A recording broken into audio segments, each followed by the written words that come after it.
안녕하세요. 만나서 반갑습니다. 고려대학교 법학전문대학원과 콜라드 아데나워 재단 그리고 사단법인 헌법이론실무학회가 공동 주최하는 제7회 한독국제학술대회에 오신 것을 환영합니다. 특히 참관을 위해서 줌 웨비나에 접속해 주신 모든 분들께 깊은 감사를 드립니다. 저는 고려대학교 법학전문대학원에서 헌법을 가르치고 있는 김선택 교수입니다. 콜라드 아데나워 재단 한국 사무소와 협력 파트너 책임을 맡고 있어서 오프닝 사회를 보게 되었습니다. 그럼 첫 순서로서 저희 고려대학교 법학연구원의 지원림 원장님의 개회사를 청해 듣도록 하겠습니다. 부탁드립니다. 안녕하십니까. 고려대학교 법학연구원장 지원림입니다. 콘라드 아데나워 재단 헌법이론실무학회 그리고 고려대학교 법학전문대학원이 공동으로 주최하는 한독국제학술회의에서 환영사를 하게 되어서 매우 기쁩니다. 이제는 세계적 대유행으로 번진 코로나 바이러스 감염증은 우리의 생활 전반에 엄청난 변화를 초래하였습니다. 이러한 시기에 7번째의 한독국제학술회의가 코비드19와 헌법이라는 주제로 온라인으로 개최되는 것은 매우 의미 있는 일이라고 여겨집니다. 먼저 전 인류가 코로나19 팬데믹으로 고통받고 있고 그 전으로 돌아갈 수 없게 된 현실에서 헌법이 나아갈 바를 모색하는 시의적절한 주제를 다루고 있습니다. 오늘의 이 회의에서 이루어지는 독일과 한국의 저명한 참여자들의 열띤 토론이 헌법학의 차원을 넘어 법학 전반에 큰 반향을 일으킬 것으로 믿어 의심치 않습니다. 그리고 이제 새로운 표준으로 자리 잡을 수밖에 없는 온라인 회의로 진행이 됩니다. 대면 회의보다 친밀도가 떨어질 수도 있지만 좀 더 진지하게 주제에 몰두할 수 있다는 그리고 공간을 뛰어넘을 수 있다는 장점도 있습니다. 이번 국제학술회의에 참여하신 모든 분들을 진심으로 환영합니다. 독일 베를린 훔볼트 대학의 안나 베티나 카이저 교수님, 예나 대학의 미하엘 브레너 교수님, 할레 비르텐베르크 대학의 스벤 집겐 교수님, 그리고 바이런의 후칭 정치교육 아카데미의 게로 켈러만 박사님께 각별한 환영 인사를 드립니다.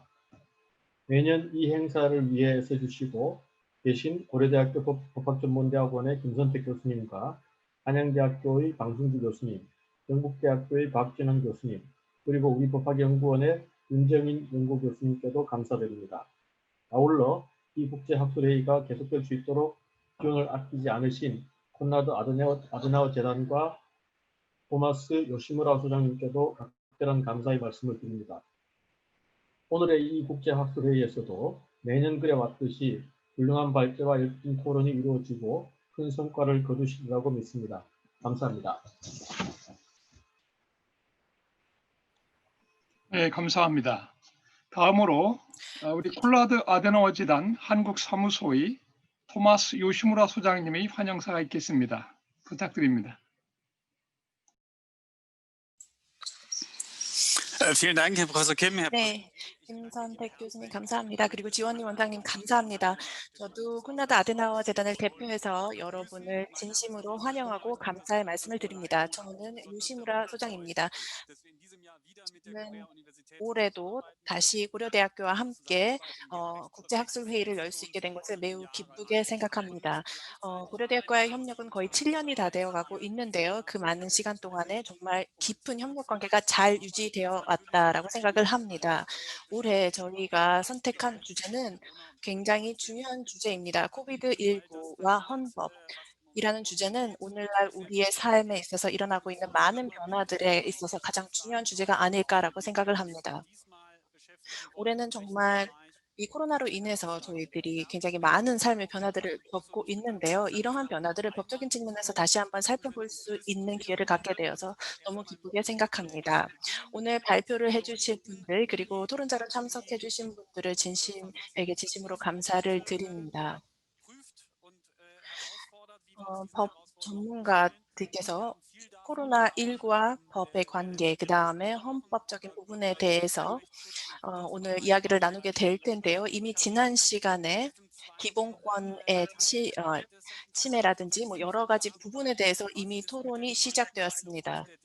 올해는 코로나19와 민주주의 그리고 코로나19와 권력 분립의 관계 그리고 그 영향에 대해서 한번 상세하게 살펴볼 수 있는 그러한 발표와 토론이 이어질 것으로 생각을 합니다. 법치국가 내에서 의회의 역할이라는 것은 어떻게 되는 것인지 그리고 이런 위기 상황에서 행정부의 역할이나 존재감은 또 어떻게 바라보아야 할 것인지 또 사법의 역할은 어떠한지 등에 대해서 오늘 살펴보게 될 겁니다. 참석하신 모든 분들께서도 많은 것을 배우시고 또 적극적으로 참여하실 수 있는 그러한 시간이 되기를 기대해 봅니다. 감사합니다. 네, 유시무라 소장님 감사합니다. 네, 학술회의를 본격적으로 진행하기에 앞서서 참석자들을 간단하게 소개 올리는 순서를 갖겠습니다. 제가 호명하면 이렇게 손을 들어서 인사해 주시면 감사하겠습니다. 네, 오늘 발제자 순서대로 말씀을 드리겠습니다. 먼저 스벤 지프켄 교수님, 할레 비텐베르크 마틴 루터 대학의 정치학 연구소에서 연구와 강의를 하십니다. 독일 연방의회의 행정부 통제 기능에 관한 저서가 있으시고요. 최근 8월에도 보니까 야당의 역할에 관한 중요한 논문을 발표하고 계십니다. 오늘 주제에 관해서 아주 전문가라고 말씀드릴 수 있겠습니다. 그 다음에 윤정인 박사님, 고려대학교 법학연구원 정당법연구센터의 정당민주주의 연구부장입니다. 최근 한국 법률가 대회에서 대표제 민주주의에 관한 중요한 논문을 발표하는 등 민주주의 헌법의 전문가라 할 수 있겠습니다. 그 다음은 게로 켈러만 박사님, 독일 뮌헨, 우리 한국 사람들은 특징을 잘 몰라서 독일 뮌헨 근교에 있는 바이에른 싱크탱크죠. 바이에른 싱크탱크인 그 정치교육 아카데미에서 헌법 분야를 전담하고 계십니다. 그리고 최근에 자유와 안전이라는 책, 그다음 연방주의라고 하는 책, 이런 저서들을 갖고 계십니다. 최근에는 코로나 위기와 관련한 강의를 여러 차례 하시는 등 오늘 발제가 아주 기대됩니다. 그다음에 박진환 교수님, 경북대학교 법학전문대학원 교수님,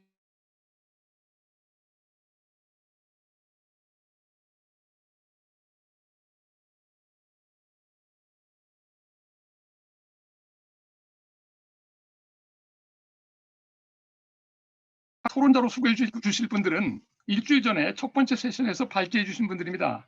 그때 이미 자세하게 소개가 됐기 때문에 오늘은 간단하게만 그 소속만 말씀드리도록 하겠습니다. 베를린 훔볼트 대학교 법과대학의 안나 베트나 카이저 교수님, 우리 안나 베트나 카이저 교수님 지난 세션 때 조금 건강이 불편하셨던 것 같은데 괜찮으셨는지 네, 오늘은 아주 활약을 기대하겠습니다. 그 다음에 프리드리히 슐러 예나대학교 법과대학의 미하일 브레너 교수님, 저희하고 아주 과거부터 친분이 있으신 분이어서 이번에 특별히 아주 기쁘게 생각합니다. 그 다음에 한양대학교 법학전문대학원의 방승주 교수님이십니다. 네, 감사합니다. 마지막으로 우리 학술회의 진행을 맡으신 김지영 변호사님을 소개하겠습니다. 김 변호사님은 우리 고려대학교 법학연구원 정당법연구센터의 정치관계법 연구부장이십니다. 그리고 사단법인 헌법이론 실무학회의 기획간사이시기도 합니다. 기획이사이시기도 합니다. 그럼 이제 본격적인 학술회의를 시작하실 수 있도록 김지영 변호사님께 마이크를 넘기도록 하겠습니다. 네, 부탁드립니다. 네, 감사합니다, 교수님. 안녕하세요. 저 학술사회에 맡은 김재영 변호사라고 합니다. 지난주에 이어서 다시 뵙게 돼서 반갑습니다. 네 분의 발표를 먼저 듣고 토론을 진행하겠습니다. 발표 내용에 대해서 질문이 있으신 분들은 그 화면 하단에 보시면 Q&A 이 버튼이 있습니다. 이걸 이용해서 질문을 올려주시면 제가 토론 시간에 모아서 발표자분께 전달하겠습니다. 그러면 이제 발표 시간은 이제 10분이고요. 예. 독일 속담에 왜 진리는 짧게 답한다라는 말이 있다고 하는데 주어진 10분 안에 진리를 말씀해 주시길 부탁드리겠습니다.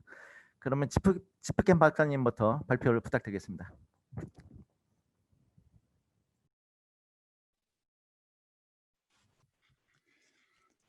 Ja, ganz herzlichen Dank. 네, 감사합니다. 먼저 초대해 주시고 이렇게 흥미로운 국제학술회의에 참석할 수 있게 된 것 정말 개인적으로 영광이고 정말 즐거운 시간입니다. 그리고 오늘 이 자리에서 법학자가 아니라 정치학자로서 참여할 수 있다는 것도 굉장히 즐거운 일인데요. 정치학자의 시각을 여러분에게 소개시켜 드릴 수 있게 된 것 굉장히 즐거운 일이라고 생각을 합니다. 지금 이 주제에 관해서 여러 가지 관점으로 살펴볼 수가 있는데요. 저는 좀 전체적인 개괄적인 그런 시각을 가지고 말씀을 드리고 싶습니다. 저의 발제 제목은 공식적인 제목은 코비드19와 민주주의였는데요. 저는 굉장히 뜨거운 테마 그리고 차가운 정치라는 부제를 달고 싶습니다. 제 발표에. 차가운 정치라는 표현은 미국의 정치학자인 루반 사니토리가 1960년대에 이야기했던 그러한 것에 대비되는 그런 표현인데요. 정치가 어떻게 역할을 할 수 있는지를 설명해주는 단어라고 생각이 됩니다. 네, 제가 왜 이런 표현을 썼는지는 이제 제 발표를 들어보시면 답을 얻으실 수 있을 것 같습니다. 저는 먼저 데이비드 이스튼의 정치 모델을 소개해 드리고 싶은데요. 사실 첫 번째 정치 체제 안에 들어오는 것, 두 번째 그다음에 정치 체제 안에서 그것이 어떻게 전이가 되는지, 그다음에 정치로부터 그것이 어떻게 나오는지, 그다음에 어떠한 효과가 있는지를 봐야 한다라는 그런 데이비드 이스턴의 그런 체제 이론을 바탕으로 제가 이야기하고자 하는 것을 정립을 해보려고 합니다. 그러면 먼저 인풋 차원에 대해서 먼저 이야기를 해보겠습니다. 사실 저희가 일반적으로 아는 그런 위기 상황과는 전혀 다른 굉장히 특수한 상황을 겪고 있습니다. 이번에 코로나 상황 같은 경우는 굉장히 빠르게 전 세계로 퍼져나가는 그러한 전염병 사태를 경험하고 있습니다. 그리고 사실 이것이 어떠한 문제인지에 대해서는 특별히 논란의 여지가 없습니다. 그래서 굉장히 빠르게 정치적 어젠더로서 코로나 문제가 이 보건상의 위기가 정립이 되었습니다. 사람의 생명 그리고 건강을 보호한다라는 가치에 대해서는 그 누구도 이견을 제시하지 않았습니다. 다시 말해서 인풋은 굉장히 빠르게 진행이 되었습니다. 그리고 이전에 경험했던 어려움들과 굉장히 다른 또 하나의 점은 코로나 위기가 굉장히 장기적으로 진행이 되고 있다는 것입니다. 보통의 경우는 위기라는 것이 굉장히 어려움을 주고 심각하더라도 어느 정도 기한이 지나고 나면 끝이 나게 되어 있는데요. 지금 이번 코로나 사태 같은 경우는 굉장히 빠르게 확산이 된 이후에 계속해서 진행이 되고 장기적으로 진행이 되고 있다는 점이 굉장히 특징적이라고 할 수 있습니다. 그래서 앞으로 어떻게 이 상황이 발전하게 될지도 정확하게 판단하기도 어려운 상태입니다. 독일 같은 경우에는 1차 확산기가 있었고요.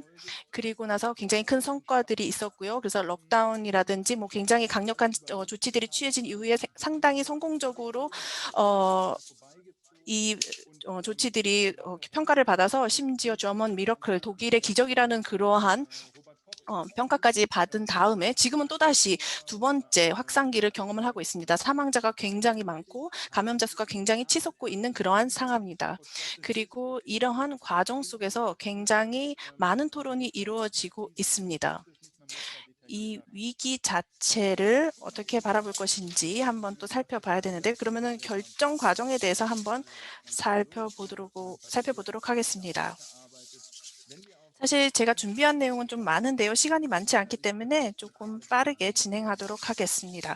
그러면 이러한 위기 속에서 정치적 결정 과정은 어떻게 되는지 살펴보겠습니다. 가장 먼저 살펴봐야 될 것은 연방과 주의 관계입니다. 또 하나는 과학과 정치의 관계입니다. 그리고 세 번째는 정부와 의회의 관계라고 생각을 합니다. 이렇게 세 가지 측면을 살펴볼 필요가 있는데요. 가장 먼저 연방과 주의 관계를 살펴보겠습니다. 연방과 주는 사실 연방제 국가 내에서 굉장히 잘 조정되었다, 코디네이팅이 잘 되었다라고 평가를 받고 있습니다. 굉장히 차가운 정치가 잘 이루어지고 있다라고 평가가 되고 있는데요. 사실 그동안 저희들이 그것을 제대로 인지하거나 인식하지 못했을 뿐이지 실제로 계속해서 그러한 조정이 잘 이루어지고 있었습니다. 제도적으로 봤을 때 사실 이번 코로나 사태가 대단히 새로운 어떤 연방과 주의 관계를 보여주고 있지는 않습니다. 다만 그동안의 연방과 주의 연계, 그다음에 조정이 잘 눈에 띄지 않았던 것이 드디어 이번에는 좀 눈에 드러났다라고 볼 수 있는데요. 연방 차원에서 굉장히 강력하게 역할을 잘 감당했다라고 볼 수 있습니다. 연방주의 세 가지 측면이 있는데요. 첫 번째는 일단은 이 연방제 시스템 안에서 코로나 위기는 굉장히 실험적인 그런 방법들을 사용할 수 있는 기회였습니다. 연방에서 결정한 사항들이 주에서 여러 가지 형태로 이제 실현이 되었는데요. 이런 과정 속에서 굉장히 많은 실험을 할 수 있었고요. 그다음에 다양한 주에서 다양한 조치들을 취함으로 인해서 경쟁이 이루어졌다라고 볼 수 있습니다. 16개 주에서 굉장히 다양한 조치들을 이행을 했는데요. 이러한 경쟁, 그다음에 실험적인 관계 속에서 가장 좋은 방법들, 좋은 솔루션들을 찾아낼 수 있는 그런 기회가 있었습니다. 중앙 집중적인 국가들, 그러니까 과연 이런 중앙 집권적인 체제와 연방주의 체제 사이에 어떠한 차이가 있는지 나중에 코로나가 지나고 나서 한번 비교해 보는 것도 굉장히 흥미로운 연구가 될 것 같습니다. 그다음에 이제 권력 분립 차원을 한번 살펴보아야 하는데요.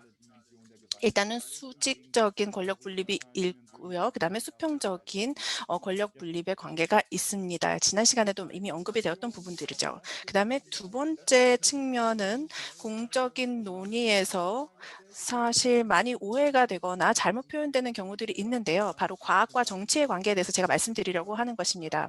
제가 정치 자문 역할을 많이 했고요. 그다음에 또 저도 또 이제 관객의 입장에서 사실 많은 이런 토론들이라든지 이러한 전문가들의 조언들을 살펴보았는데요. 이 코로나 사태로 인해서 갑자기 많은 전문가들이 무대에 오르기 시작했습니다. 그리고 뭐 언론을 통해서 얼굴을 알리는 그러한 현상들이 나타나게 되는데요. 또 하지만 굉장히 명확한 사실은 정치의 우선성이 이런 전문가들의 활약을 통해서 전혀 훼손되거나 제재되거나 또는 줄어들지 않았다라는 것입니다. 오히려 과학자들이 이런 정치 우선성을 강조하고 또 중요하게 생각했다라고 평가를 할 수 있습니다. 정치 분야에서도 마찬가지였고요. 언론에서도 그랬습니다. 제가 봤을 때는 그 어떤 분야에 있어서도 어떤 정치의 우선성이 훼손되거나 또는 저해되는 그런 현상은 나타나지 않았다라고 말씀드릴 수 있을 것 같습니다. 1960년대 이제 기술 관료주의라든지 뭐 이러한 이야기들 또는 경고들이 많이 있었는데요. 이런 기술 관료주의적인 위협이라든지 또는 치우침은 발견되지 않았습니다. 그다음에 이제 세 번째 측면인 정부와 의회의 관계인데요. 독일은 의회제 시스템입니다. 그리고 말씀드렸듯이 정부는 이제 의회는 정부를 구성하는 다수당과 그다음에 야당이 있습니다. 사실은 굉장히 비판의 목소리가 들리고 있는데요. 바로 야당이 역할을 제대로 하지 못한다라는 그러한 비판의 목소리들이 많이 있습니다. 독일 같은 경우는 소위 말해 슈퍼 합의 민주주의가 이루어지고 있는 것 아니냐라는 그러한 비판이 있을 정도인데요.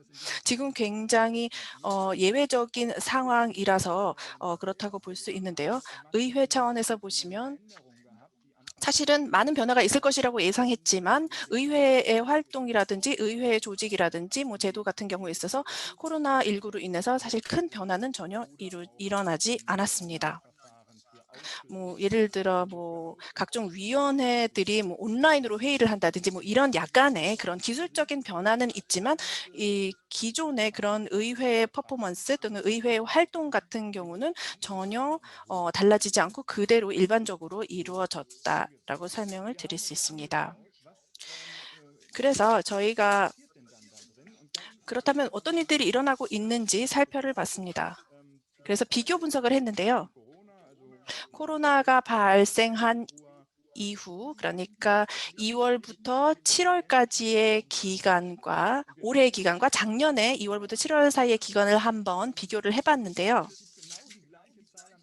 의회 퍼포먼스가 어떤지 비교했더니 뭐 예를 들어 입법 프로세스라든지 또는 법안 작성 이런 것들을 이제 통계로 냈을 때 사실 의회의 활동이 작년이나 올해 전혀 차이가 없었다라는 결론을 내릴 수 있었습니다. 작년에 비해 오히려 106%의 그런 결과를 도출했는데요. 의정 활동이 활발하게 지속이 되었다라고 말씀을 드릴 수 있습니다. 한 가지 달라진 것이 있는데요.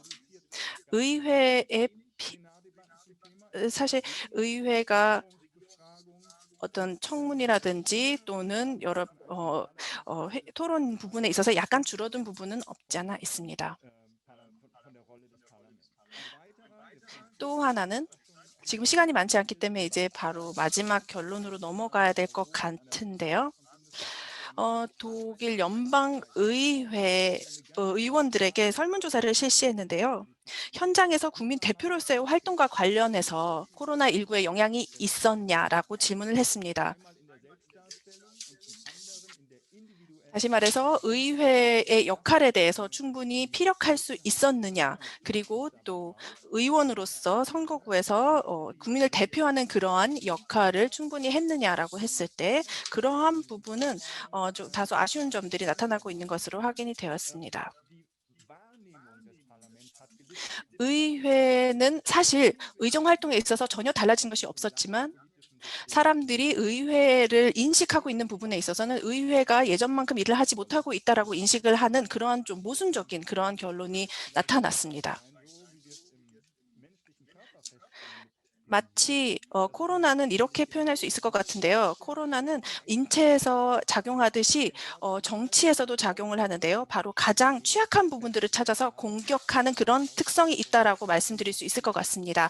우리 인체뿐만 아니라 정치라는 그런 몸에도 그러한 작용을 했다라고 생각을 합니다. 네, 감사합니다. 제 발표 여기까지 하겠습니다. 감사합니다. 예, 발표 감사합니다. 이게 우리가 좀 시간을 늦게 출발을 해서 그렇지만 조금 더 좀 당겨 보도록 하겠습니다. 자, 윤정인 연구 교수님, 예, 발표 부탁드립니다.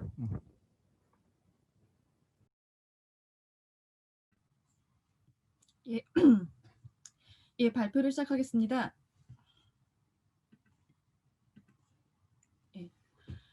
예, 고려대학교 윤정인입니다.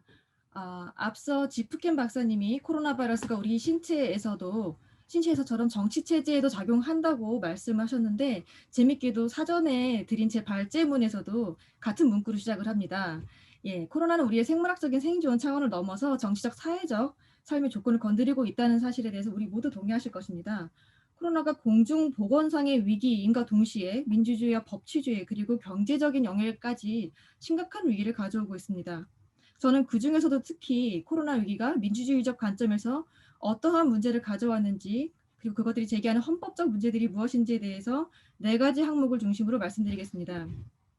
첫째로 코로나 위기에 대응하기 위한 법률이나 예산, 그 밖에 조치 같은 것을 결정하는 주체와 결정 과정에 대해서 말씀을 드리겠습니다. 앞서 지적하셨고 일반적으로 우리가 얘기하듯이 위기는 어쩌면 필연적으로 행정부의 시간을 가져옵니다. 대의제 민주주의 하에서 의회는 우리의 의사결정을 대의하는 가장 핵심적인 기관이기 때문에 중요하고 본질적인 결정은 의회가 결정해야 합니다. 그렇지만 평상시처럼 국회 내에서 심의와 토론, 협상과 교정 이런 과정을 거칠 여유가 없습니다. 지난 몇 달간 우리가 경험하였듯이 모든 결정이 심의 과정은 생략되고 거의 표결을 거쳐서 속전속결로 집행되고 있습니다. 한국의 감염병 예방법 같은 경우도 올해 3번에 거쳐서 개정이 되었는데 법안 제출부터 공포까지 거의 모두 2주일 내에 마무리되었습니다. 그런데 그러한 법률의 정당성이 문제가 없는지 의문입니다. 위기 대응에 필요한 조치를 심의 없이 법률 형식으로 통과만 시킨다면 과연 의회에게 어떤 본질적인 역할이 남는지 생각해 보아야 할 것 같습니다. 아무리 위기시라서 행정부의 시간을 인정한다 하더라도 행정부만의 시간이 되어서는 안 된다고 봅니다. 물론 물리적으로 다수 의원들이 모이지 못하거나 심의나 토론이 어려울 수 있습니다. 그래서 정족수를 낮추거나 아니면은 뭐 화상회의나 원격 표결을 도입하는 식의 노력이 필요할 수 있습니다. 그러한 국가들도 있고요. 어쨌든지 정상 상황보다 시간적 절차적 단축이 필요하더라도 의회가 최소한의 심의를 통해서 민주적 정당성을 부여한 국민에 대해서 대표 기능을 수행할 수 있어야 할 것입니다. 두 번째로 이러한 대표를 구성하는 선거와 관련해서 말씀드리겠습니다. 지난 2월 이후에 11월 초까지 전 세계 70개가 넘는 선거가 연기됐습니다. 한국은 4월에 국회의원 선거를 무사히 치러서 많은 주목을 받고 있는데요. 또 이 선거에서 여당이 압승을 해서 국회 다수를 차지하는 바람에 현재 코로나 시국에 대처하는 정부의 운영을 적극적으로 서포트하는 입장입니다. 달리 말하면 그로 인해서 의회의 정부에 대한 통제나 감시 기능은 거의 찾아보기 힘들고 의회 내에서 야당의 의미 있는 역할을 찾기도 어려운 실정입니다. 다시 선거 얘기로 돌아오면 팬데믹 동안에 선거를 어떻게 안전하게 치렀느냐에 대한 어떤 기술적인 경험적인 차원의 회고나 밸런스보다는 이런 위기 시에 선거를 연기하는 것이 어떤 법적인 문제를 가져오는지 살펴보고 싶습니다. 그런데 만약 국회에서 결의하거나 그 대표를 우리가 이제 선거를 통해서 주어진 임기에 한해서 민주적 정당성을 부여하는데요. 만약에 대통령이나 국회의원이든 만약에 그 임기가 이제 선거를 치르지 못해서 끝나는 경우 이런 경우에 굉장히 문제가 되는데요. 만약에 국회에서 결의를 하거나 법 개정을 통해서 선거를 연기하거나 임기를 연장하게 된다면 그러한 결정이 과연 정당한지, 자기가 자기 임기를 연장하는 법률을 만드는 것이 정당성 관점에서 문제가 없는지 생각해 볼 수 있습니다. 그런데 그렇다고 해서 선거를 치르지 못한 상태에서 임기가 종료해서 의회가 없는 상태가 되는 것은 더 심각한 문제입니다. 행정부를 통제할 주체가 없어지기 때문입니다. 그래서 역사상 많은 독재자들이 의회를 해산시킨 바는 모두 다 잘 아시는 사실입니다.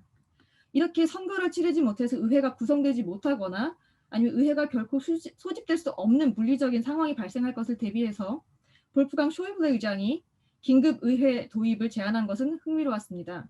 물론 거기에도 문제가 없진 않겠죠.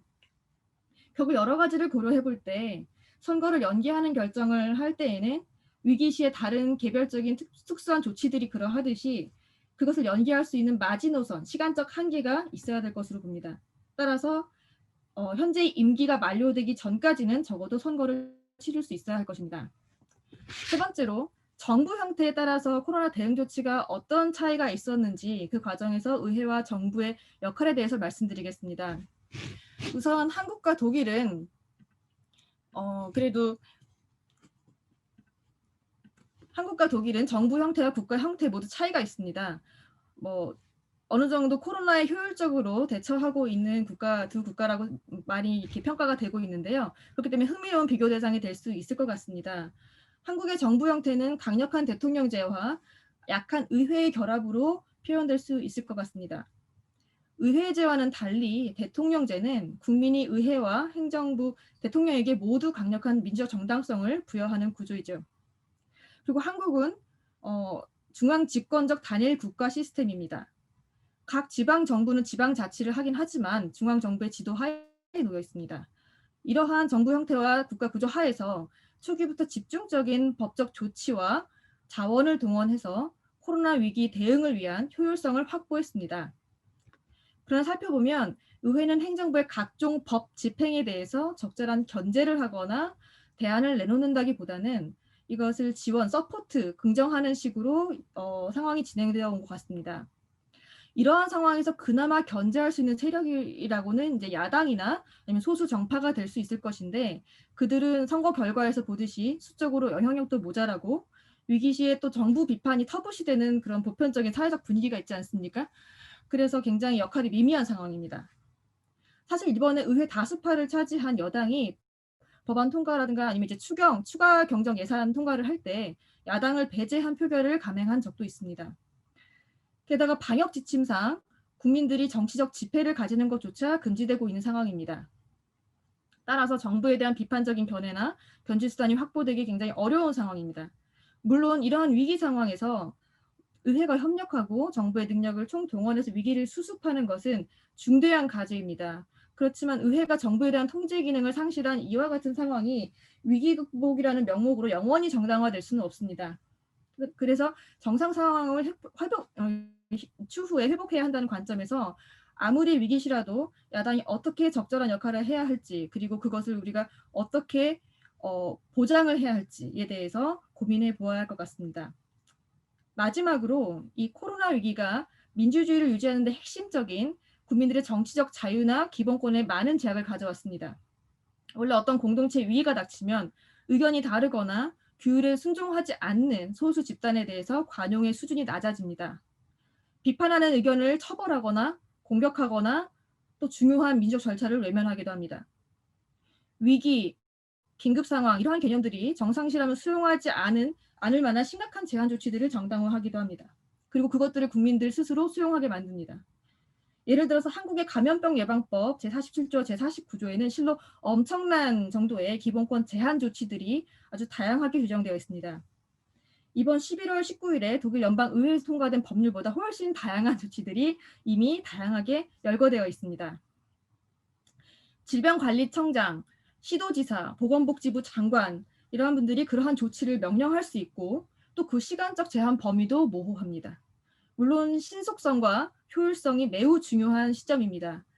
그렇지만 그러한 조치들이 아주 예외적이고 한시적이고 비례성을 갖춘 채로 집행될 수 있도록 우리가 고심해야만 할 것이고 국민들도 관심을 가져야 할 것입니다. 우리가 물리적인 생존을 위해서 정신적 생존의 토대를 포기해서는 안 될 것입니다. 그렇기 때문에 아무리 위기시라도 포기되어서는 안 될 가치에 대한 어떤 합의가 필요할 것으로 생각됩니다. 현재의 과도하고 예외적이고 민주적으로 우려되는 그러한 조치들이 이후의 세상에서 당연한 것으로 받아들여지지 않을 수 있도록 그리고 우리가 역사적으로 힘들게 발전시킨 민주적 헌정이 파괴되지 않을 수 있도록 지금 우리가 이론적, 법리적, 실무적 대비를 해두어야 할 것입니다. 그런 점에서 이러한 뜻깊은 논의에 참여하게 된 것에 감사하는 마음입니다. 이상으로 발표를 마치겠습니다. 감사합니다. 예, 예, 감사합니다. 예. 그러면 바로 이어서 지금 켈러만 박사님 발표 부탁드리겠습니다. Ja, vielen Dank. 네, 감사합니다. 이렇게 초대해 주시고 제가 발표할 수 있게 되어서 기쁘게 생각합니다. 굉장히 지금 독일 같은 경우에는 얼마 전에 법이 개정이 되었고요. 한국에서도 많은 법 개정들이 있었습니다. 10월 19일, 그러니까 얼마 전이었죠. 볼프가 쇼이블레 연방하원 의장이 연방하원 교섭단체 대표들에게 서신을 작성해서 보냈는데요. 그래서 연방하원 의장은 이렇게 썼습니다. 연방하원이 입법자이자 공적 포럼으로서 갖는 역할을 분명하게 해야 한다. 그래야만 팬데믹 패치가 오로지 행정부나 사법부의 사안이라는 인상이 생기지 않는다. 그러기 위해 우리는 노력해야 된다라고 이야기를 했습니다. 이것이 굉장히 효과가 있었는데요. 지난 수요일, 정확히 일주일 전에 연방하원은 코로나 대응에 관한 법 개정을 결의했습니다. 연방하원 의장은 현대 헌법국가를 지탱해주는 토대인 권력분립에 대해서 언급을 했다라고 생각이 드는데요. 권력분립 원칙은 다음과 같은 굉장히 다양한 기능들 또는 역할들이 있습니다. 일단은 국가 권력을 절제시키는 절제 기능, 그 다음에 적절한 국가 조직을 위한 합리화 기능이 있다고 보고요. 그 다음에 국가 기관 간의 상호 통제를 위한 통제 기능이 있습니다. 그리고 개인의 자유를 보호하기 위한 권력 제한을 통한 보호 기능이 있다라고 보면 되겠습니다. 이 기능들은 기본법 여러 곳에서 발견이 되는데요. 예를 들어 법률의 유보 또는 의회 유보 같은 개념들이 바로 이러한 기능들을 내포하고 있습니다. 그리고 이 개념들은 개별 국가 기능들의 귀속이 적절한 균형을 이루는 것에 대한 약칭이다라고 볼 수 있을 것 같습니다. 기본법상의 권력 분립은 연방제 국가의 조직 구조를 통해서도 표현이 되는데요. 지프켄 박사님께서도 말씀드렸습니다. 바로 연방과 주 간의 국가 권력의 수직적인 권력 분립으로서 표현이 됩니다. 코로나 위기 속에 국가 권력의 강한 존재감은 민주주의 헌법 국가의 기본 토대에 대한 도전이고요. 따라서 권력 분립 원칙에 대한 도전이라고도 볼 수 있습니다. 독일에서는 지난주에도 이 부분이 이미 언급이 되었는데요. 팬데믹 상황을 위한 성문법 또는 불문법으로서의 긴급권이 존재하지 않습니다. 다시 말해서 지금 코로나 위기는 예외적인 상황이지만 예외 사태는 아닌 것입니다. 독일은 역사적 경험 때문에 다른 나라들과 달리 굉장히 축소된 비상사태 헌법을 가지고 있는데요. 카이저 박사님께서도 지난 시간에 설명을 해주셨지만 이 비상사태 헌법이라는 것은 자유민주주의의 기본 질서에 대한 내부로부터의 위험이 있는 경우 또는 외부로부터의 무장공격 상황을 위한 것입니다. 그러나 이를 차치하더라도 현대 상황 속에서 우리는 입법, 행정, 사법의 관계가 과연 적절한지 한번 생각해 볼 필요가 있습니다. 기본적으로 지금까지는 독일에서 팬데믹에 대한 법적 측면에서의 대응이 다음과 같이 이루어졌는데요. 우선 연방 국가인 독일에서는 행정부, 특히 주 정부들이 법규 명령 형태로 조치를 제정하고 그중 일부는 기본권을 상당하게 침해하기도 했습니다. 뭐 예를 들어서 좀 설명을 드리면 일반적인 행동의 자유 같은 경우는 외출이나 접촉 제한 조치 때문에 침해를 받았고요. 그다음에 직업이나 재산의 자유 같은 경우는 상점과 식당에 대한 제한 및 폐쇄 조치에 의해서 침해를 당했습니다. 이러한 조치들은 수많은 소송으로 이어졌고요. 그 결과 사법이 독일 코로나 대응에 있어서 두 번째 주인공으로 등장하게 됩니다. 특히 소가 제기된 행정법원도 그렇지만 연방헌법재판소나 주헌법재판소 역시 기본적으로 굉장히 빠른 결정들을 내리면서 대응을 합니다. 여러 연방주에서 내려진 판결의 수가 워낙 많다 보니 그리고 현재 상황의 역동성 때문에도 그렇고요. 판결 경향에 대해서 종합적인 어떤 결론을 내리기는 굉장히 어렵습니다. 몇몇 경우 같은 경우는 주 정부들이 비례성 원칙이나 일반 평등 원칙 위배로 인해서 조치를 폐지하거나 수정해야 했는데요. 뭐 예를 들어서 일괄적인 시위 금지라든지 특정 3점을 폐쇄하라는 조치 같은 경우 결국에는 폐지하거나 수정해야만 했습니다. 그러나 대부분의 경우는 원고 측이 패소를 했습니다. 브레너 교수님께서도 이 부분에 대해서 지난주에 이미 말씀을 하셨습니다. 다시 말해서 주 행정부가 제정한 법규 명령 그리고 법원을 통한 이러한 법규 명령에 대한 검토가 상황을 주도하고 있습니다.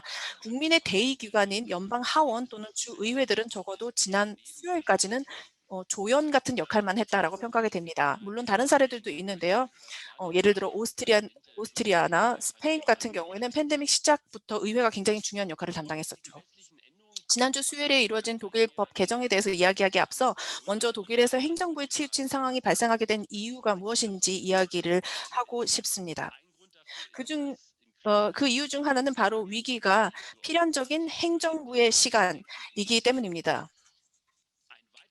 그다음에 또 다른 이유는 법치주의에 입각해 요구되는 개입 권한 위임과 관련한 특수한 법적 토대 때문이라고 할 수 있는데요. 특히 감염보호법의 3가지 규정이 그 중심에 서 있습니다. 그러니까 일단은 독일 같은 경우는 이 감염보호법이 지난 수요일까지는 굉장히 일반 조항으로서 뭐 여러 가지 그런 권한 위임이라든지 이런 부분들을 규정하고 있었는데 이제 지난주 수요일 날 드디어 개정이 되었습니다. 역시 감염보호법의 근거로 연방 국가인 독일의 주 정부들은 법규 명령을 통해 전염성 질병 퇴치를 위한 적절한 명령과 금지를 제정할 권한을 위임받습니다. 여기에는 주 행정부들이 각 지역 상황에 더 잘 맞는 조치들을 제정할 수 있다라는 생각이 전제되어 있습니다.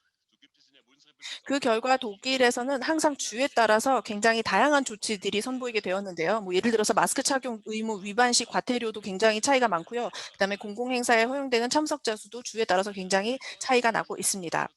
감염보호법의 또 다른 규정에서는 특히 연방보건부 장관에 대한 특별한 권한 위임을 규정하고 있습니다. 심각한 상황이 발생할 시 연방보건부 장관에게 법에 입각해서 특별한 권한이 부여되는데요. 그러나 연방 하원이 국가적 범위의 전염병 상황을 선언할 시 연방보건부 장관이 갖게 되는 권한들은 사실 한번 생각해 볼 필요가 있습니다. 살펴볼 필요가 있습니다. 왜냐하면 연방보건부 장관은 특정 경우에 있어서 다른 법에서 벗어나는 명령을 제정할 수 있다라고 되어 있습니다. 사회 전반에 대한 대대적인 제한 조치를 경험한 이후 이러한 조치들이 장기적으로 일반 조항을 근거로 삼을 수 있는가라는 질문이 점점 더 주목을 받게 됩니다. 그리고 법원들 역시 이러한 점을 점점 더 많이 언급하고 있는 것으로 보입니다.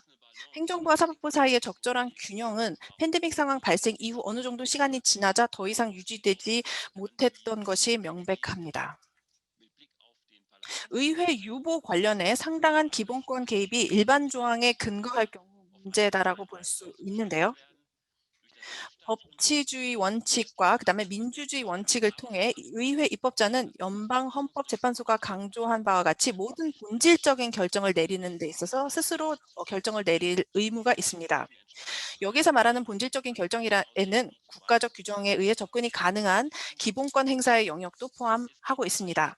이때 법적 규정의 여부뿐만 아니라 충분히 구체적이고 세부적인 기본권 개입의 조건을 정하는 것 그리고 주요 개입 방식을 정하는 것 역시 굉장히 중요하다고 생각이 되는데요. 이는 의회가 내려야만 하며 의회가 일반 조항을 통해서 행정부에 광범위하게 양도해서는 안 되는 본질적인 결정들이라고 생각합니다. 특히 위기 시에는 그러니까 적어도 일정 기간이 지나고 그다음에 필요한 정부의 독립성이 최대한 보장되는 상황 하에서 입법자의 지도적 결정 권한과 그다음에 공적인 토론의 장으로서의 의회의 기능이 요구됩니다. 이에 연방 하원과 연방 상원은 지난 수요일에 반응을 했는데요. 감염보호법의 새로운 제28A조에서는 이전의 법보다 보다 세부와 구체화된 조항들을 다루고 있습니다. 여기에는 국가적 범위의 전염병 상황 확인 시 연방하원을 통해 어떠한 기본권 개입이 특히 허용되는지 규정을 하고 있습니다. 그러면서 여러 사항들을 나열하고 있는데요. 예를 들어 거리두기 원칙, 마스크 착용 의무, 행사, 요식업계 시설의 운영, 그다음에 운영 금지, 제한, 병원 방문 금지 등을 상세하게 다루고 있습니다. 전체적으로 봤을 때 이 목록은 팬데믹 초기 이래 앞서 언급했던 일반 조항을 근거로 시행되었던 많은 조치들을 포함을 하고 있습니다. 법 개정의 목적은 법적 안정성을 강화를 하는 것이고요. 그리고 이 결과 소송 및 법원을 통한 조치 철회를 방지하는 것입니다. 주 행정부의 손에 표준 조치들이 나열된 목록이 쥐어진 셈입니다. 그러나 주 행정부들은 예나 지금이나 상당한 결정 재량을 발휘할 수 있는 여지가 있습니다. 그 밖에도 개정된 법은 기본적으로 다주의 기한을 규정하는데요. 물론 이 유효기간이라는 것은 연장될 수 있습니다. 예를 들어 의회에서 논쟁 중에 별도로 언급되지 않더라도 말입니다. 이 법은 이전 상황에 비해 상당히 진일보했다라고 평가가 될 수 있습니다. 그러나 현재 독일에서는 법 개정에도 불구하고 주 행정부에게 해석을 위한 여지가 여전히 너무 많이 주어진 것은 아닌가라는 그런 물음이 던져지고 있고요. 또 법이 여전히 명확성이 부족한 것은 아닌지 이러한 질문들이 여전히 제기되고 있습니다. 예컨대 여행 금지와 관련해서 과연 여행이 무엇인가라는 질문을 하게 되는데요. 예를 들어 거리가 먼 직장에 다니는 사람이 출근하는 것도 여행으로 봐도 되는 건지 아니면 자연으로 가는 소풍도 여행인지에 대한 그런 명확성이 정확하게 정립되지 않았습니다. 권력 분립에 관해서는 현장에서 구체적인 결정을 내리는 행정부가 팬데믹으로 인한 기본권 개입 시에도 유연해야 하는지, 의회에 좀 더 큰 권한이 주어져야 하는 것은 아닌지 등과 같은 문제들이 계속해서 제기되고 있습니다. 여기에 연방국가에서의 수직적인 권력 분립과 관련해서는 팬데믹의 심각한 확산 속에서 주 법을 위한 개방 조항을 갖는 민주적 정당성을 확보한 전 국가적인 차원의 팬데믹 대응 종합 컨셉트가 더 적절한 해결책인지 아니면 16개 연방주와 산하의 행정부들에 의한 개별적인 코로나 관리가 더 적절한 해결책인지 묻게 됩니다. 이 문제들을 놓고 토론을 하면 분명 미래의 팬데믹 대응을 위한 굉장히 많은 시사점들이 도출될 것이라고 생각을 합니다. 어쨌거나 코로나 위기가 극복된 후 돌아보았을 때 이 과제의 수행이 개별 국가 기능들의 귀속이 적절한 균형을 이루고 있는 토대 위에서 이루어졌다고 반드시 말할 수 있어야 할 것입니다. 네, 감사합니다. 예, 박사님 발표 감사합니다. 지금 보니까 시간을 보니까 거의 한 10분 정도가 지금 지연된 상태라서 우리 마지막 발표자 우리 박진환 교수님께 좀 시간을 좀 절약해 주시길 부탁드리겠습니다. 예, 발표 부탁드립니다. 예.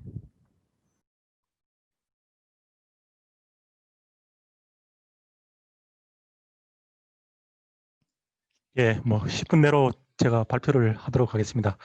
예, 그래서 이런 어떤 중요한 학술대회에 참여 기회를 주신 콘라드 아데나우어 재단 그리고 항상 또 이렇게 많은 학문적 도움과 지원해 주시는 김선택 교수님께 감사드립니다.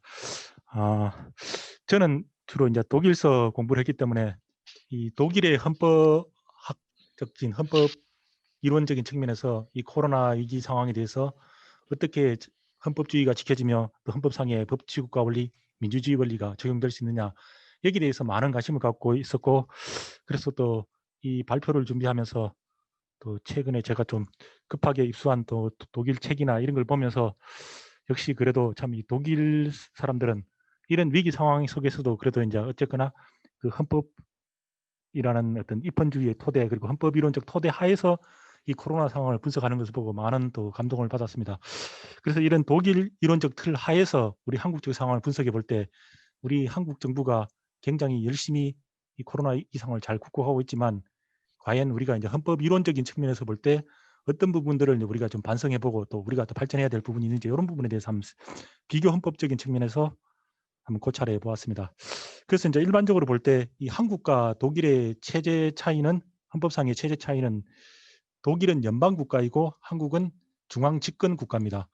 근데 최근에 이제 이 코로나 대응과 관련해서 이 한국 정부가 잘하는 점이라면 이 지방 뭐 정부라는 표현을 쓰는 것에 대해서 좀 반대하시는 분도 있습니다만 저는 어쨌거나 또 대구라는 지방에 살고 있기 때문에 이 중앙 정부와 지방 정부와의 관계에서 우리 지금 이제 감염병의 예방 및 보호에 관한 법률 제 49조에서 보면은 그 지방자치단체의 장, 그래서 뭐 시도지사 같은 경우에 이제 어떻게 보면 이 행정명령권을 사실상 위임하고 있는데, 그래서 여기에 과연 이제 행정입법권까지 이제 이미 됐느냐 이런 부분도 있지만, 그렇죠. 이런 광범위한 행정명령권에 하에서 이런 이제 지자체장들이 이제 이 코로나 예방 그리고 국법과 관련해서 여러 가지 행정명령을 발할 수 있는 이런 부분에서는 이제 독일과 같은 연방국가는 아니지만 또 이제 그런 부분에서는 좀 지방 분권 하에서 이렇게 진행이 되고 있는데, 문제는 이제 이런 부분에서 이런 각 지자체장들의 행정입법권에 대한 이제 법적인 통제가 이루어질 수 있나 이런 부분에서 저는 좀, 그래서 너무 또 지자체장들이 어떤 포퓰리즘적이나 또 이런 이제 단시한적인 어떤 그런 부분에서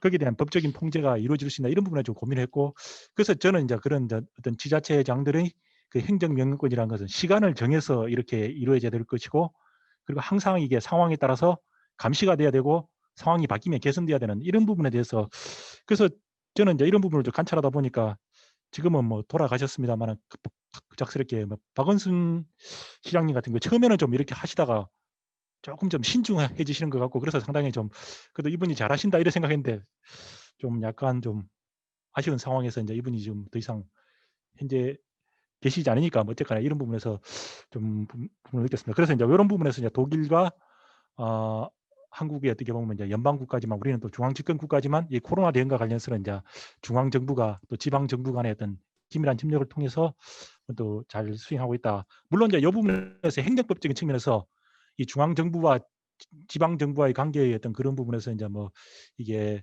이런 코로나 방역 사무가 어쨌거나 뭐 단체 혹은 기관 이임 사무냐 자치 사무냐 이런 부분에 대한 이제 법적인 논의는 있습니다. 그래서 제가 독일 책을 보니까 독일의 경우는 이게 이제 헌법적인 측면에서 헌법 조문에서 이제 이걸 어떻게 중앙 정부와 주정부와의 관계에서 이제 어떤 그런 법률 집행이나 이런 부분을 이제 구분할 수 있는지 이런 부분에 대한 논의를 본 적이 있습니다. 그다음 두 번째는 이제 이게 양원제 국가인데, 사실상 뭐 아까 다른 그 교수님들의 발표에서도 나타났지만 이 의회의 역할이라는 게 사실 상당히 좀 약해지고 행정부의 시간이다 이렇게 보지만, 그래도 이제 독일의 양원제 하에서 이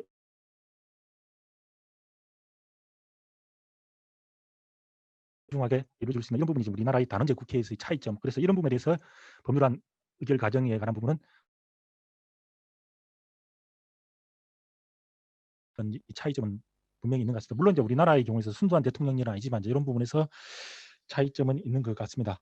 그래서 제가 발표한 주제와 관련해서 10분 안에 어쨌거나 발제를 마쳐야 되기 때문에 이 권력 분립 원리와 관련해서 이제 이 코로나의 경우에서 이 권력 분립 원리가 어떻게 수정되느냐 이런 부분에 대한 이제 고민을 하다가, 제가 그 베를린 훔볼트 대학에서 유학하던 시절에 그게 뭐 훔볼트 대학 법대 도서관에서 이제 그때 이 논문을 복사하고 읽은 적이 있는데, 그래서 당시에 토마스 폰 담비츠라고, 아마 이분이 교수님이 되기 전에 논문인데 좀 잘 쓴 논문이다 이렇게 보면서 이 앞으로 권력 분립 논의가 나오면은 좀 이분의 논문을 좀 참조를 해야겠다 이렇게 했는데, 지금 보니까 이분이 지금 대학 교수님을 하시다가 뭐 유럽 그 룩셈부르크에 있는 뭐 유럽 뭐 연합법원이라고 합니까?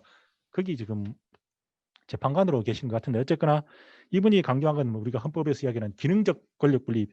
그래서 특히 이제 기능적 권력 분립과 관련해서는 보면은 오늘날에서 입법 기능이 입법부에서만 유지된 것이 아니고 이제 행정부와 입법부가 지금 입법 기능을 서로 협력해서 행사하고 있는데, 특히 이제 이 코로나 위기단과 관련해서 독일의 경우에는 이 법규 명령, 그래서 레이츠 페어 오르둥에 의한 입법 위임이 이루어지는 상황이고, 우리나라의 경우에는 어쨌거나 이게 뭐 행정권 그리고 어쨌거나 시도지사의 행정명령권에 의해서 이렇게 급극되는 상황에서 이게 이제 기능적 권력 분립 이론에 따른 어쨌거나 그래서 가장 결정을 잘 내릴 수 있는 기관에 대해서 헌법상의 권한을 부여하는, 그래서 이제 코로나 이 국과 관련해서는 의회가 할 수 있는 부분하고 행정부가 할 수 있는 이 부분에서 서로 이제 분담을 하는데, 어느 부분이냐, 물론 이제 이런 부분에서 행정부의 경우에는 아까 이야기한 것처럼 뭐 지금 바이러스 전문가들 이런 부분들은 이제 의견이 많이 반영되는 이런 사실상의 우리나라의 경우는 보건복지부 그리고 질병관리본부청으로 성격된, 그 독일의 경우는 뭐 코후 인스티튜트입니까? 이제 거기에서 이제 이렇게 사실상 코로나 정책이 주도가 되는 것 같습니다. 이런 부분에서 이제 기능적 권리론을 이야기 드리고요. 그 다음에 이제 주로 이제 입법권과 행정권의 관계에서 이제 이게 이제 가장 뭐 이 권력 분립의 문제로 제기될 수가 있는데, 그래서 뭐 이게 어쨌거나 그 독일에서의 논의의 틀은 입법부가 어쨌거나 이게 그 의회 유보 그리고 이제 본질성 이론에 따라서 이제 가장 중요한 부분에 대해서는 결정을 내려야 된다는 게 이제 그 부분이고, 그래서 이제 이 부분에서 이 코로나나 코비드 19이라는 것은 사실상 이게 처음에는 어떻게 대응해야 될지 모르는 상당히 좀 알 수 없는 상황이다. 그래서 이제 어떻게 보면 이런 알 수 없는 상황에서 국민의 생명과 신체를 보호하기 위해서 이제 건강과 생명을 보호하기 위해서 결국 이제 입법부의 평가 주도권. 그래서 뭐 독일 말하면 이제 아인셰칭스 프로 뭐 영어로 뭐 프로로가티브입니까? 어쨌거나 그래서 평가 주도권이라고 저는 이렇게 번역을 하는데, 이것을 인정하고, 그렇지만 이제 입법뿐만 이런 이제 평가 주도권을 갖는 것이 아니고 행정권도 입법권에서 이제 평가 주도권을 갖는데 이 두 개가 어떻게 조화를 이룰 것이냐 뭐 이런 부분인데, 그래서 제가 이제 독일의 어떤 이런 최근에 그 이에 관한 그 두 분의 교수님의 그 저작을 읽으니까 이게 독일의 그 이제 그 특히 그 뭐죠 그 감염병 보호법이라고 합니다. 그래서 이제 법률 명칭이 어떻게 보면 이제 제가 좀 조금 기억이 안 나. 독일의 어떤 그 법률에서 보면은 결국에는 이 독일의 경우에는 사실상 이 법규 명령에 대한 그 의회의 통제가 굉장히 잘 유지가 되고 있는 나라인데 불구하고 이 법률과 법규 명령이 경우에 따라서는 예외가 될 수 있고 서로 다른 걸 인정하고 있고 뭐 이런 부분에서 이제 경우에 따라서는 이 법률에 대해서 어쨌거나 연방 상원의 동의가 없는 이런 것까지도 상당히 좀 이런 부분에서 행정입법에 관한 통제권을 완화시키는 이런 상황으로 이렇게 나아가고 있는 것 같습니다. 그래서 이런 상황은 이제 우리나라의 경우에서도 이제 문제가 된 게 우리 국회법 제 98조에입니까? 이제 거기 보면은 이 의회의 그 행정입법에 대한 통제권 이 부분에서 이제 우리나라의 경우에는 그 2015년 이제 그 국회법 개정에서 사실상 이제 이 국회가 그 행정 입법권에 대해서 수정 요구를 한 것이 상당히 좀 문제가 됐습니다만, 최근에 이제 우리나라의 경우에서 다시 통보할 수 있다. 이게 사실상 이제 뭐죠? 행정입법의 경우에서도 의회와 국회가 특히 이제 의회의 이런 그 법률에 대해서 이제 구속 이 부분에서 이제 어쨌거나 그 행정부의 독자적인 어떤 그 법률 집행과 관련돼서 이제 그 재량권을 인정하는 뭐 이런 부분을 이제 인정하고 있는 것 같습니다. 그래서 독일의 경우에서도 이제 어떻게 이런 부분에서 상당히 좀 문제가 된 것 같고, 그래서 제가 보니까 뭐 감염병 그 보호법 5조 2항 제1문 3호가 굉장히 다르게 규정이 되어 있다 이렇게 이제 하는데, 제가 발표를 준비하면서 이렇게 찾아보니까 그게 삭제가 된 걸로 이렇게 되어 있는데, 그래서 어쨌거나 궁극적으로는 처음에는 어쨌거나 이렇게 이제 그 의회와 행정부가 서로 좀 경우에 따라서는 이제 평가 주도에서 다르게 하더라도 그걸 허용하고 인정하지만, 궁극적으로 볼 때는 이제 결국에는 이게 코로나 위기 상황이 좀 장기화되고 있지만 앞으로 더 백신이 좀 개발되거나 치료제가 개발된다면 또 정상적인 상황으로 복귀한다면, 물론 현재 위기 상황이 있지만 그래도 결국 이제 이 그 본질성 이론이나 법률 유보의 원칙 이런 부분은 이제 반드시 존중이 돼야 되는 것 같고, 그래서 물론 이제 이런 평가 주도권의 경우에는 그 비례성 원칙 심사의 경우에서도 이제 뭐 적합성이나 원칙에서 이제 좀 존중이 돼야 될 것 같고, 이제 그다음 필요성의 원칙 뭐 이런 부분에 논의는 있습니다만은, 그다음 사법부가 판단하는 경우에서도 이제 이런 어떤 평가 주도권의 인정에 관한 부분은 고려가 될 것 같습니다만, 어쨌거나 이런 이 코로나 상황에 관해서 이제 정부의 대응에 관해서 좀 어느 정도의 좀 독자적인 평가나 재량을 인정해 주는 게 사실상 이제 권력 분립적인 중요한 변화인 것 같고, 그래서 독일은 이제 이런 부분을 다루고 있는데, 우리나라의 경우에는 과연 이 부분에 대해서 어느 정도까지 이제 우리가 그 감염병 예방법이 상세히 규정되어 있지만 과연 이제 이 법을 집행하는 행정부나 그 다음에 그 일반 그 시도지사의 경우에 있어서 이런 의식을 갖고 있는지, 저는 그 부분에서 이제 많은 좀 의문을 표하고 있습니다. 그래서 과연 이제 이런 헌법주의나 법치주의 틀이 어느 정도까지, 물론 이제 우리가 능률적인 어떤 그 사실상 코로나 위기 대응상에 대한 극복도 하지만 이런 헌법적인 이론적 틀이라는 걸 준수하면서 비례성 원칙에 준수하여서 그리고 이제 권력 분립의 원칙의 통제 하에서 이제 이루어졌으면 좋지 않겠나 이렇게 생각합니다. 그래서 마지막으로 결론 부분을 딱 한마디만 이야기하겠습니다. 그래서 이제 뭐 우리가 전번 한 주 전에 발표에서도 독일의 경우에서는 이런 그 예외적 상황 그리고 이제 긴급 헌법이라는 게 필요하지는 않다. 결국에는 이제 이 독일이나 우리나라의 경우에는 감염병의 그 예방법에 의한 법률에 의한 사실상 이 코로나 위기 극복이 된다면 결국에는 이제 의회 유보 원리나 기타 그 본질성 이론 그리고 이제 행정입법에 대한 통제 부분도 서서히 좀 회복해 가면서 정상적인 법치주의를 회복하는 게 필요하지 않나 이렇게 생각이 듭니다. 예, 이상입니다. 예, 발표 감사합니다. 숨가쁘게 달려왔는데 어쨌거나 조금 늦었습니다. 예, 예정보다 많이 늦었고요. 이제 토론을 시작하겠습니다. 그래서 토론에 앞서서 토론의 룰에 대해서 잠깐만 말씀드리겠습니다. 원활한 토론 진행을 위해서 제가 먼저 첫 번째 토픽은 제시하겠습니다만은 여기에 한정하지 않을 겁니다. 그래서 자유로운 다른 토픽 많이 제안해 주시기 부탁드리겠고요. 발언을 원하시는 분은 손을 들어주시면 되겠고요. 네, 뭐 디지털 손들기랑 그냥 오프라인으로 손들기가 있는데 지금 두 개가 동시에 이루어지면 제가 보지를 못하니까 오늘은 적어도 그냥 오프라인으로 손들기를 해주시면 제가 그 화면을 보고 정하겠습니다. 그리고 제가 발언 기회 드리는 거 외에 일단 또 토론 이어가면서 그 같은 내용이면 제가 호명하지 않더라도 자연스럽게 이어가시면 될 것 같고요. 지금 많이 시간이 지연됐으니까 이건 최대 한 분에 발표할 때 최대한 그 2분을 최대한으로 하겠습니다. 그래서 1분 30초 지나면 제가 요걸 들어 올릴 거고요. 만약에 2분을 지나면 요걸 들어 올릴 테니까 만약 2분이 됐다 싶으면 이제 그냥 바로 마무리를 해주시기 부탁드리겠습니다. 그러면 이제 첫 번째 토픽으로 넘어가면 지금 코로나 위기 같은 긴급 상황에서 이른바 행정부의 시간이라는 말이 자주 나오는데요.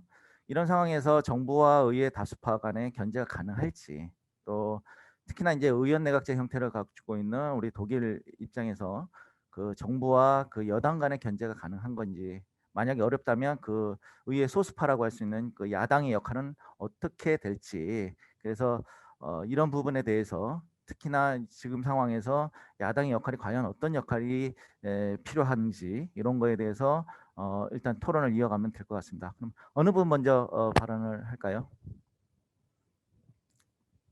예, 김선택 교수님. 저는 그냥 우리 지프겐 박사님한테 질문 겸 한 말씀 하고 싶은데 야당은 어차피 소수니까 표결을 결정할 수는 없잖아요. 표결에 결정적인 영향을 미칠 수는 없지 않습니까?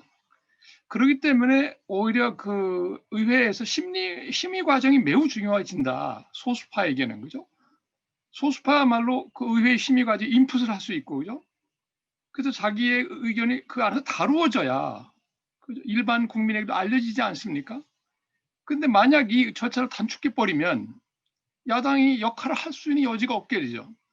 그래서 제가 이 질문 무슨 질문이냐면 우리 지프겐 박사님이 어디 쓴 논문에 보니까 의회 과정에 대한 다이내믹한 이해 이런 거 쓰셨더라고. 다이내믹한 이해. 굉장히 재밌을 것 같은데 그 논문을 못 구해봤어요. 구할 수가 없더라고. 그래서 한번 그 말씀을 좀 해주셨으면 좋겠어요. 지프겐 박사님이 생각하시는 그 의회 내 과정에 있어서 다이내믹한 점이 뭘까? 이 다이내믹한 의회의 심리 과정에서 야당의 역할은 뭘까?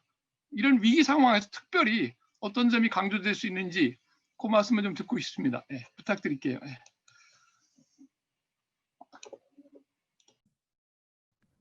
네, 바로 답변하시면 됩니다. 네. Können wir direkt? Ja, okay, wunderbar. Ja, herzlichen 네, Dank. 질문 감사합니다. 굉장히 중요한 부분에 대해서 언급을 해주셨는데요. 어떻게 하면 야당이 역할을 수행할 수 있는가, 역할을 할 수 있기는 한 것인가라는 질문이 지금 던져지고 있는데요. 사실 야당이라는 것이 사실은 야당이다 또는 야당의 어떤 전형적인 어떠한 그러한 역할이라는 것이 있는 것이 아니라 지금 상황에서 어떻게 견제 역할을 하느냐가 굉장히 중요하다고 생각을 합니다. 사실 무대 뒤편에서 굉장히 전문적으로 냉정한 결정을 내리는 데 있어서 영향을 행사할 수 있어야 하는 건데요. 지금 코로나 위기 때 보면 야당은 오히려 반대의 역할을 하고 있지 않을까라고 생각을 합니다. 야당은 저희가 굉장히 많은 이제 사람들이랑 얘기를 해보면 뭐 예를 들어 언론가들도 그런 얘기를 하는데요. 감염보호법에 관해서 3월에 개정이 이루어졌습니다. 월요일 날 개정안이 이제 발표가 되고요. 그리고 수요일 날 이미 통과가 되었습니다. 그리고 뭐 추경안도 바로바로 통과가 되는 그런 현상을 발견할 수 있었습니다. 도대체 무대 뒤에서 일반 시민들은 보지 못하는 그 뒤에서 무슨 일이 일어났는가라고 사실 많은 사람들이 궁금해합니다. 과연 이런 법안을 작성하는 과정에 있어서 야당이 어떤 역할을 했는지에 대해서 많은 사람들이 궁금해하는데요. 핸디 트래킹이라는 키워드도 사실 이와 관련해서 이야기를 할 수 있을 것 같습니다. 이러한 위기 상황을 설명하는 데 있어서 사실 많은 이야기들이 오고 가지만 우리는 입법 과정, 형식적인 어떤 입법 과정만 보면 사실 저희는 볼 수 있는 부분이 많지 않습니다. 우리는 입법 과정 이전에 이루어지고 있는 부분들에서 야당이 어떤 역할을 할 수 있는지를 한번 생각해 보는 것이 중요하다고 생각을 하고요. 그다음에 지금 켈러만 박사님께서 말씀하신 지금 시사적인 상황에 대해서 조금 설명을 드리고 싶습니다. 사실 몰프가 셔이블레뿐만 아니라 연방하원 의장뿐만 아니라 많은 정치인들 또 많은 전문가들이 이런 문제를 지적을 했었는데요. 사실 의회의 역할에 대한 인식을 다시 좀 더 높여야 된다라는 것이었습니다.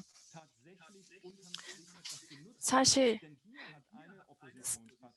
야당이 굉장히 의회를 사실 극우 정당이 있었습니다. 독일엔 극우 정당이 있는데요.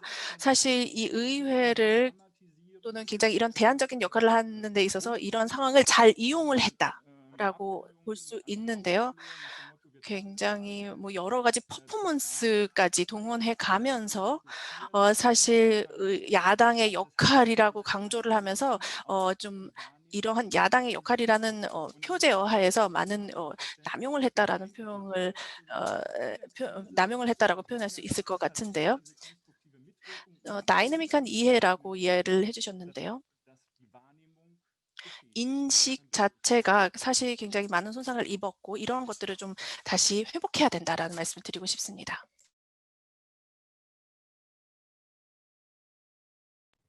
네, 감사합니다. 제가 실수로 스톱워치를 안 누르는 바람에 시간이 많이 지나갔는데 중간에 제지를 못했습니다. 이제는 정신 바짝 차리고 스톱워치 누를 테니까 시간 준수해 주시기 부탁드리겠습니다. 방승주 교수님하고 우리 카이저 교수님께서 손 드셨는데 그러면 순서대로 방승주 교수님 먼저 하시고 그다음에 카이저 교수님 하시겠습니다. 예.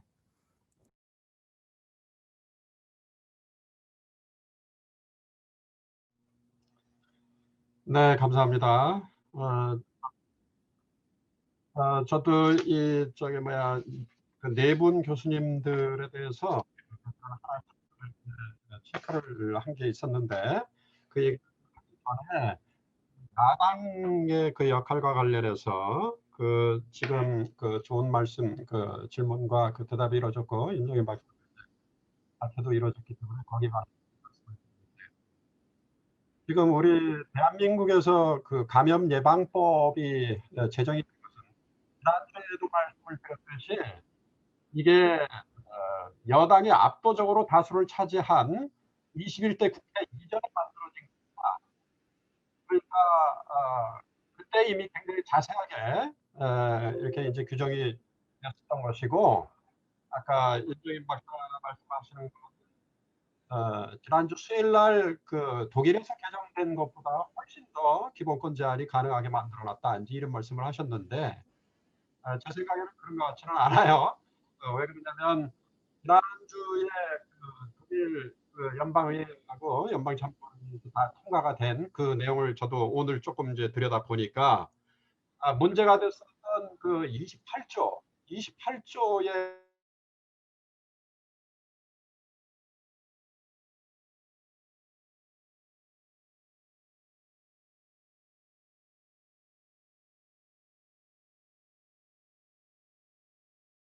네. 그런데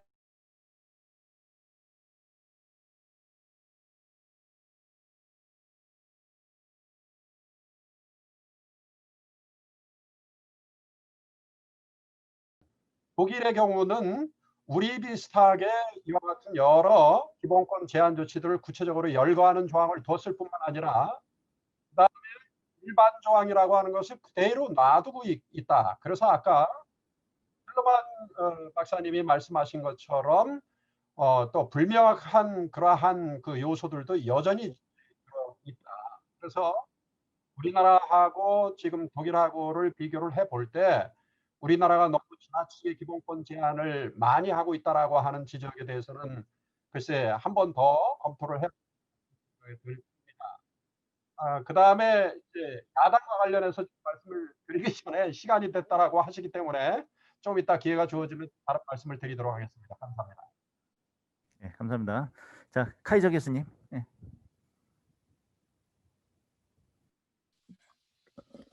Ja, vielen Dank. 예, 기회를 주셔서 감사합니다. 저는 일단 그 민주주의 그 비례성에 대한 부분에 대해서 발언하고 싶습니다. 일단 민주주의라는 것이 위험에 처한 것은 맞습니다. 하지만 동시에 예를 들어서 미국의 프리덤 하우스라고 하는 NGO가 있는데요. 한 지금 129개 여개국의 각 전문가들에게 물어본 바가 있습니다. 그들 국가에서는 그런데 민주주의가 확실히 악화가 되었다라고 답변을 한 바가 있습니다. 이런 연구 결과를 봤을 때 확실히 지금 상황이 민주주의에 위협이 되고 있는 건 맞습니다. 그 다음에 제가 지프간 교수님께서 질문을 드리고 싶은데요. 지금 저희 법조인들 같은 경우는 이런 질문을 던지게 됩니다. 왜 의회가 이렇게 28조 A에 대해서 늦게 반응을 했을까요? 왜냐하면 의회라고 하는 것이 계속해서 활동을 하긴 했습니다. 그런데 예를 들어서 하지만 계속 활동을 하고 있는 건 맞지만 28조 A를 본다면은 다른 것이 보여집니다. 켈러만 교수님께서도 그런 부분을 말씀하신 바가 있죠. 이런 질문을 던지게 될 수가 있습니다. 왜 의회가 늦어진 필요한 시간 이후에 반응을 했을까? 그리고 왜 셔이블레가 각 그 교섭단체들에게 이런 발언을 했어야 했을까? 이런 것이 제가 생각하는 의문입니다.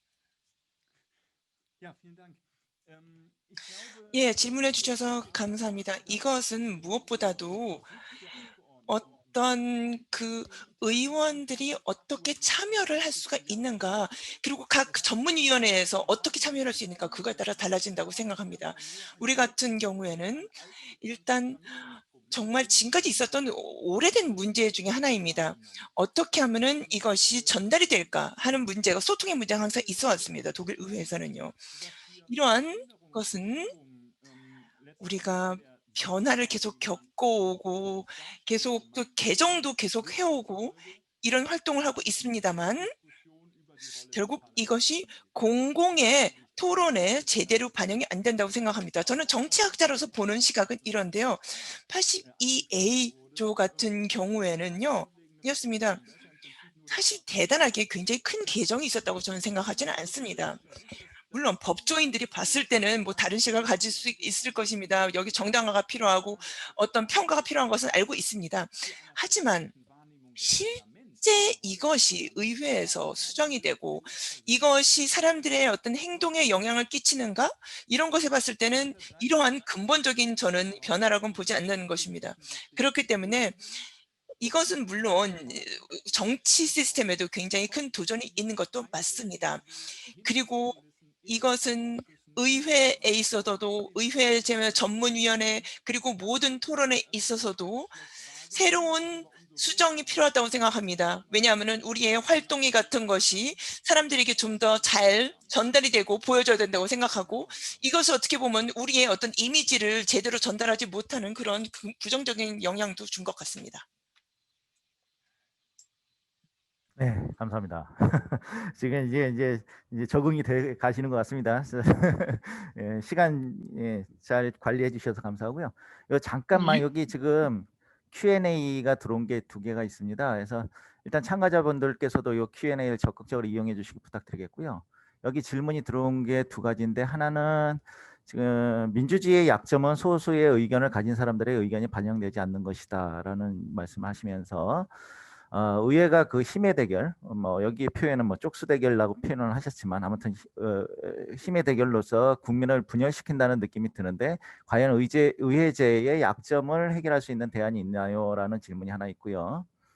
그다음에 이제 우리 지프캠 교수님께 질문이 나왔는데 연방제 시스템 안에서 코로나 위기는 실험적 방법을 사용할 수 있는 기회라고 하셨는데 어떠한 것을 실험할 수 있는지 구체적으로 들어보고 싶다는 질문이 들어왔습니다. 답변 부탁드리겠습니다.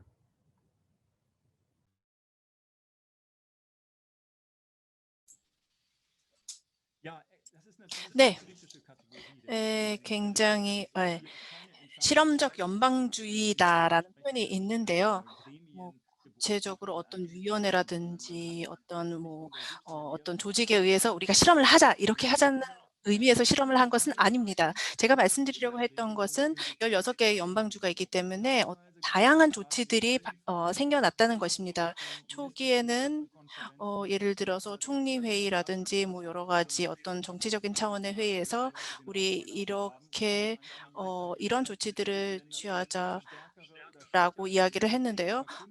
어떤 주에서는 굉장히 강한 조치가 취해지고 또 어떤 주에는 좀 약한 조치가 취했습니다. 예를 들어 마스크 착용 의무에 대해서는 굉장히 많은 논란이 있었는데요. 굉장히 오랫동안 논란이 유지됐던 그러한 주제입니다. 일부 주에서는 굉장히 강하게 마스크 착용 의무를 바로 시행했고 또 어떤 주 같은 경우는 마스크를 뭐 제한적으로만 쓸 수 있게 의무화시키는 그런 경우들이 있었습니다.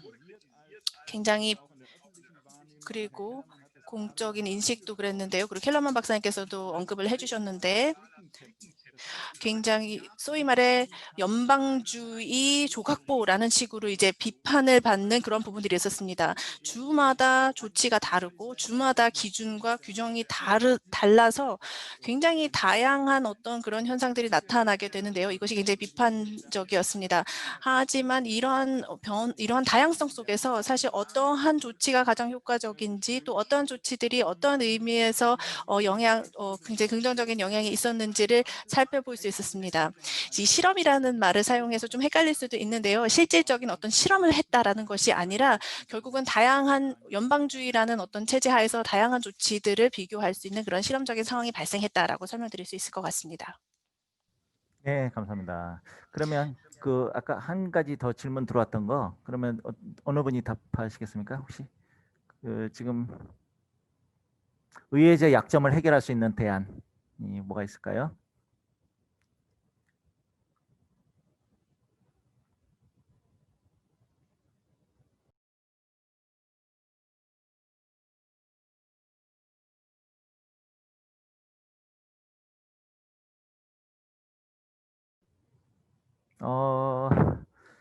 지금 지금 답변에서 특정은 안 할 테니까 여기 지금 같이 Q&A 보이지 않으십니까? 여기 대해서 답을 간단히 좀 하고 넘어갔으면 좋겠습니다. 예, 어차피 질문이 들어온 거라서. 예. 아니 너무 포괄적인 질문이니까 간단하게. 답하기 어려울 거예요. 그러니까 우리 더 구체적인 얘기를 하는 게 좋을 것 같아요. 그거보다는 지금 지프겐 박사한테 한마디만 더 물어보고 싶은 게 있는데 아까 중요한 얘기를 했는데 그 보이지 않는 곳에서 일한다. 한국 의회도 마찬가지입니다. 그죠? 소위원회라든가 이런 게 있죠. 그러니까 지금 제가 아까 질문의 취지는 뭐였냐면 지금 본회의가 있고 그 전에 상임위원회가 있고 또 소위원회가 또 있단 말이에요. 근데 이 심의 기간이 단축됩니다. 이 절차가 확 줄면서 실제로는 그 보이지 않는 소위원회 역할이 커지는 거예요. 그 안에서 거래가 다 일어나고 결국 눈에 보이는 과정은 형식적인 표결인 거죠. 그렇게 위기를 극복하기 때문에 여기 지금 우리 켈러만 박사도 쓰고 있는데 공공의 디베이트를 하는 포럼으로서의 의회의 기능이 상실된단 말이에요.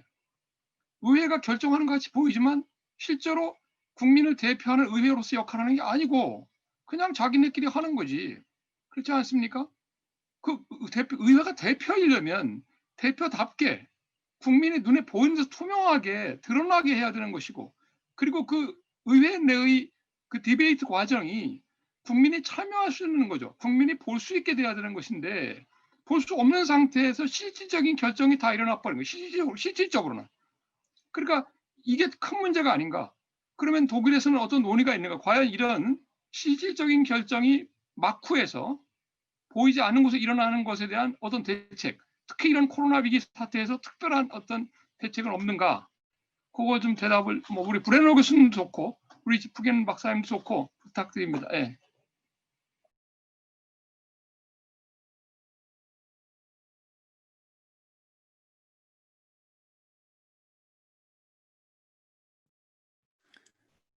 Ja, vielleicht steige ich kurz ein, wenn es. 네, 그러면 괜찮으시다면 제가 먼저 간략하게 답변을 드릴까 합니다. 굉장히 흥미로운 질문 두 가지가 있었는데요. 하나는 위원회 구조입니다. 말씀하신 것처럼 많은 부분에 있어서 사실 보이지 않는 곳에서 글쎄요. 보이지 않는 곳이라는 것이 결국은 대중이 보지 못하는 그곳에서 많은 논의가 이루어지고 있는데요. 코로나 위기로 인해서 사실은 연방의회는 이러한 위원회 구조라든지 이런 뭐 보이지 않는 그런 부분에 있어서의 논의가 전혀 변하지 않았습니다. 심지어 저희가 코로나 위원회를 특별히 구성하거나 뭐 조사위원회를 특별히 구성하지도 않았습니다. 기존의 구조를 그대로 유지를 했습니다. 저희가 조사를 한번 했었는데요. 이러한 위원회에서 어떤 일들이 일어나는가라고 살펴봤습니다. 그리고 사실 제가 발표했던 것처럼 사실 제 발표에서는 안 하고 제 텍스트에 준비가 되어 있는데요. 코로나와 관련된 주제는 사실 30% 정도밖에 되지 않았고요. 나머지 이제 주제들이 70%였습니다. 뭐 예를 들어서 가정 문제 를 다룹니다. 그런데 이제 가족 정책을 다루다 보면 이제 코로나라는 주제가 같이 끼어 들어가게 되는 것이죠. 그다음에 이제 교육 분야를 다루는 위원회 같은 경우는 이제 갑자기 코로나와 관련된 교육 분야를 다루게 되는 것이죠. 이것이 사실은 어떻게 보면은 의회가 더 강화된다라고 볼 수 있는데요. 의회 역할, 그다음에 의회가 가지는 의미, 국민의 대표를 하는 기관으로서의 그런 부분은 좀 더 강조가 돼야 되겠지만 실질적인 이런 활동을 하는 데 있어서는 변화가 없다라는 것입니다. 한편으로는 위원회가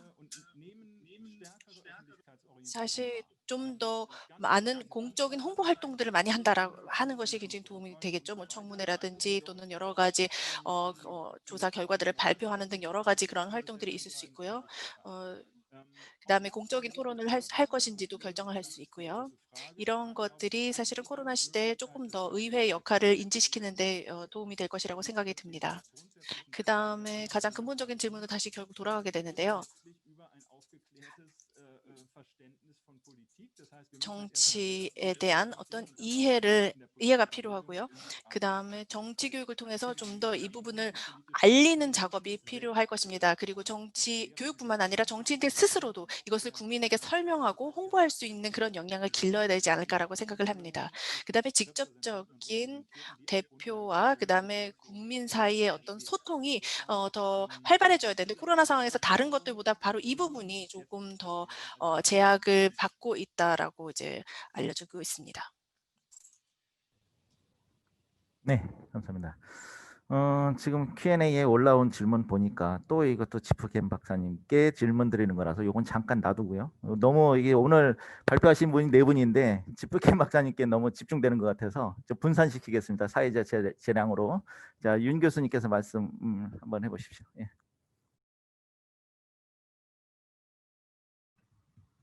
예.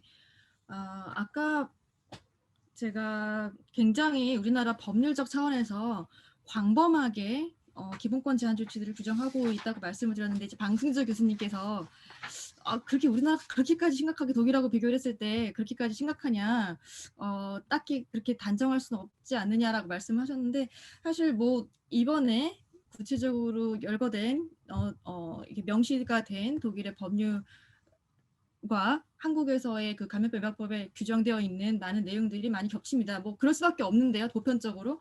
근데 이제 굉장히 특이하게 이제 본 거는 그러한 개개인에 대한 기본권 제한 조치뿐만 아니라 예컨대 뭐 강제 입원이라든가 감염병 의심자에 대한 막 정보 수집이라든가 아니면 시설 강제 격리라든가 뿐만 아니라 그런 것도 굉장히 강한데요. 그리고 그러니까 비교해서 말씀드리자면 게다가 감염병 유행 기간 동안에 여러 가지 시설들을 동원하거나 의료인들이라든가 물자, 시설, 공공시설들을 광범하게 이렇게 필요에 따라서 동원할 수 있도록 규정하는 등 세세하게 따져보면 굉장히 많이 규정하고 있어서 여러 가지 측면에서 제한이 많다 그런 말씀을 드렸습니다.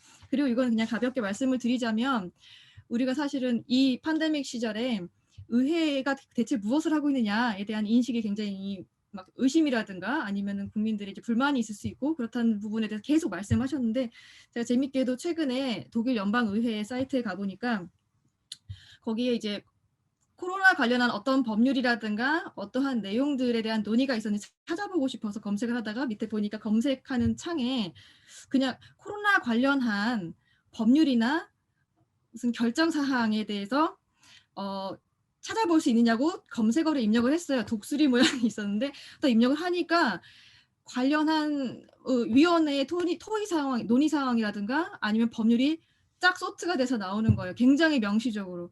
그래서 제가 재밌어서 대한민국 국회 사이트에 가봤습니다. 왜냐하면은 한국에 이 코로나 상황에서 질병관리본부라든가 아니면 청와대라든가 정부에서는 굉장히 국민들하고 소통 노력을 되게 많이 하고 있습니다. 명시적으로 어떤 막 카드 뉴스를 만든다든가 홍보도 많이 하고 어떤 정책을 하고 있다는 말씀을 많이 그런 홍보를 많이 하고 있는데 국민들이 많이 알 수 있죠. 많은 정보들을. 근데 대한민국 국회에서는 전 솔직히 가보면은 따로 이렇게 항목이 있을 줄 알았는데 그런 부분이 안 나타나 있더라고요.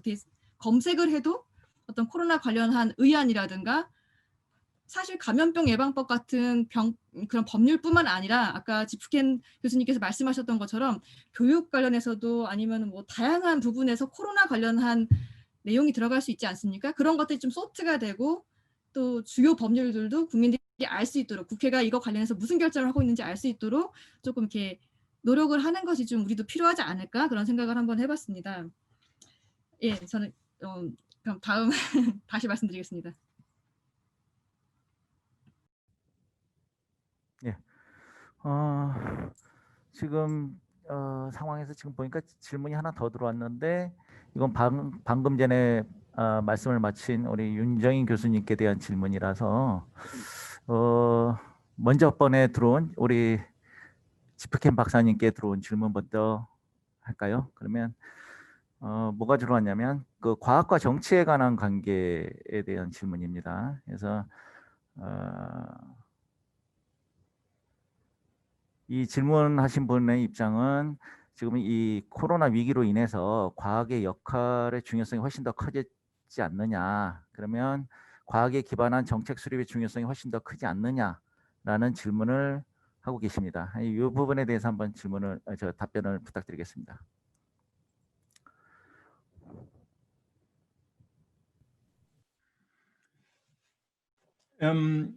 Also, dass die Wissenschaft an 네, dieser Stelle 과학이 굉장히 중요한 역할을 담당한다라는 사실은 너무나 당연한 일이고 맞는 말씀입니다.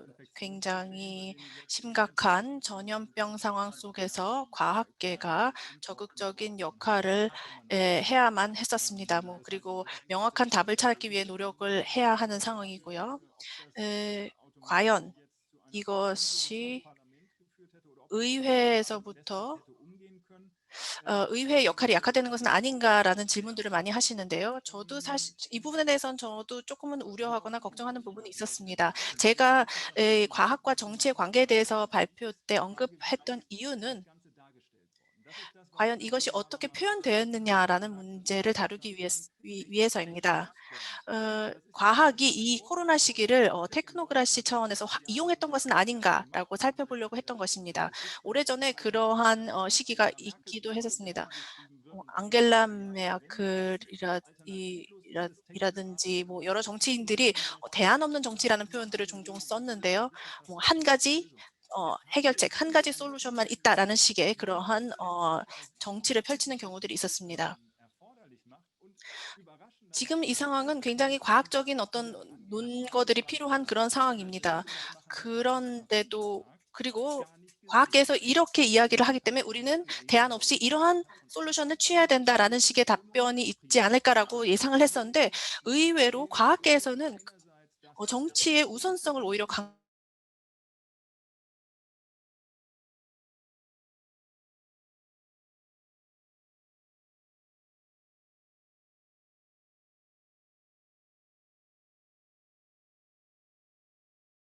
한 가지의 정답을 내놓을 수 없는 것이라고 생각을 듭니다. 그런 복합적이고 굉장히 심각한 이런 상황에서는 결국 과학이 또 주도적인 역할을 하거나 대안 없는 정치를 이야기하는 것이 아니라 오히려 정치 우선성을 이야기한 것이다라고 제가 설명을 드리려고 했습니다. 코로나에 윤정희 박사님께서 독일 연방 하원 사이트에 들어가 보니까 코로나 관련된 어떤 그런 토론이라든지 그런 위원회가 다뤘던 내용 사항들을 확인하실 수 있다 그랬는데요. 네, 저도 한번 확인해 봐야겠습니다. 감사합니다. 네, 감사합니다. 근데 지금 순서대로 해서 자 일단은 제가 지금 이제 계속 지금 질문이 이어지고 있는데 먼저 우리 브레너 교수님께서 손을 드셨기 때문에 브레너 교수님께 발언권을 드리고 그다음에 방승주 교수님께서 저 켈러만 박사님께 질문을 드리고 또 여기 지금 Q&A 온 게 윤정희 박사님께 이렇게 가고 이렇게 하겠습니다. 자, 브레너 교수님. 예.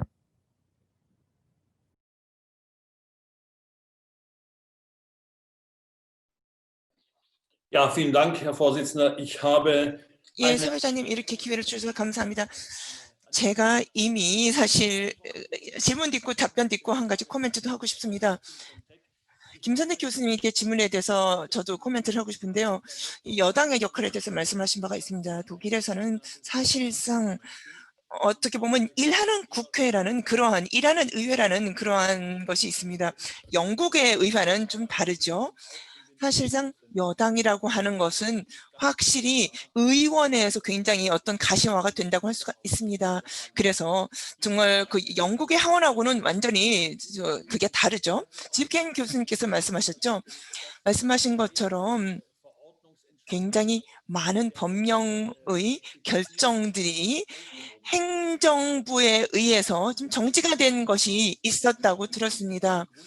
그리고 사실상 지금 기본권을 제한하는 것이 어떤 비례성의 원칙에 정말 부합하지 않기 때문에요. 그런데 이렇게 많은 결정들이 있었지만 행정권에 대한 어떤 신뢰를 잃어버렸기 때문에 그런 일이 일어나지 않았을까요? 왜냐하면은 굉장히 많은 부분을 사실상 행정부에서 그들의 어떤 역할에 대해서 자신의 어떤 역할을 좀 더 주장하기 위한 그런 역할이 있었다고 생각합니다. 윤정현 교수님께서 말씀하신 부분에 대해서 말씀하셨는데요. 민주주의의 원칙에 대해서 발표해 주셨죠. 제가 코멘트하고 싶은 부분은 무엇보다도 독일의 그 기민당은 굉장히 오래전부터 위원장을 지금 위임하려고 노력하고 있어 왔었습니다. 특히 정당에 관련해서 민주주의의 역할을 부합을 해서 먼저 위원장을 선출한 다음에 위로 올려보내는 말하자면 그런 역할을 해야 되는데요. 지금 코로나 때문에 어려움을 겪고 있습니다. 그들의 그런 계획이요. 왜냐하면은 기민당은 굉장히 큰 정당이거든요. 그래서 이렇게 거대 정당이 새로운 위원장을 선출하는데 어려움을 겪을 정도니 어떻게 다음 총리 후보를 내세울지도 고민을 하고 있는 것이 바로 지금 기민당의 지금 상황입니다. 그렇게 말씀드리고 싶은 것은 정당에 있어서 지금 예를 들어서 21조에서 이것이 똑같이 해당이 되는데요. 만약에 기민당이 예를 들어서 1월 달에 전당대회를 통해서 이런 것을 해결을 하려고는 한다고는 하지만 어떻게 정말 제대로 모든 이들이 만족할 만한 그러한 정말 몇천 명이 모이는 전당대회를 열 수가 없기 때문에 이것을 온라인으로 진행할 수밖에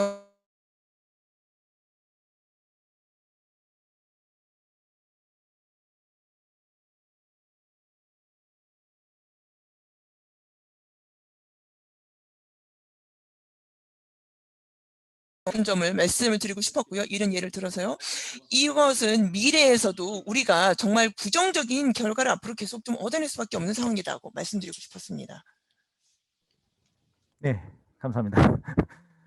말씀을 청하고 또 재촉하는 이 아주 사회자 역할이 참 고약한 역할 같습니다. 저는 이제 다시는 이거 안 할 것 같습니다. 그래서 이제는 이 피켓도 이제 못 들겠고, 자 그러면 이제 방승주 교수님께서 켈러만 박사님께 이제 질문을 드리시는데 Q&A 중에 켈러만 박사님께 들어온 질문도 있습니다. 그래서 방승주 교수님께서 질문하시고 저도 이걸 같이 읽어드리겠습니다. 그러면 켈러만 박사님께서 한꺼번에 답을 하시고, 그 다음에 이제 윤정인 박사님 하시고, 그럼 얼추 이제 거의 끝날 때 된 것 같습니다. 예.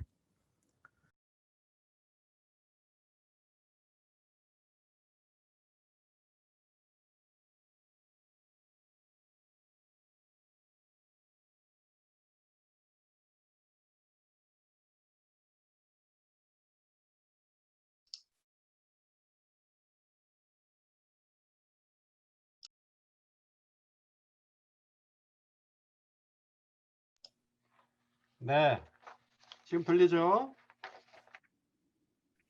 야, 켈러만 박사님이 아까 그 좋은 발표를 해주시면서 특히 이제 제가 질문 드리고 싶었었던 것이 있었는데 지난주 수요일날 그 개정된 그 법률에 따르더라도 가령 예를 들어서 뭐 여행 금지라고 했을 때 그 직무상으로 여행하는 포함되는 것인지 뭐 등등 이런 것들이 여전히 명확성의 원칙에 위반되는 요소가 있다 이런 말씀을 하셨어요.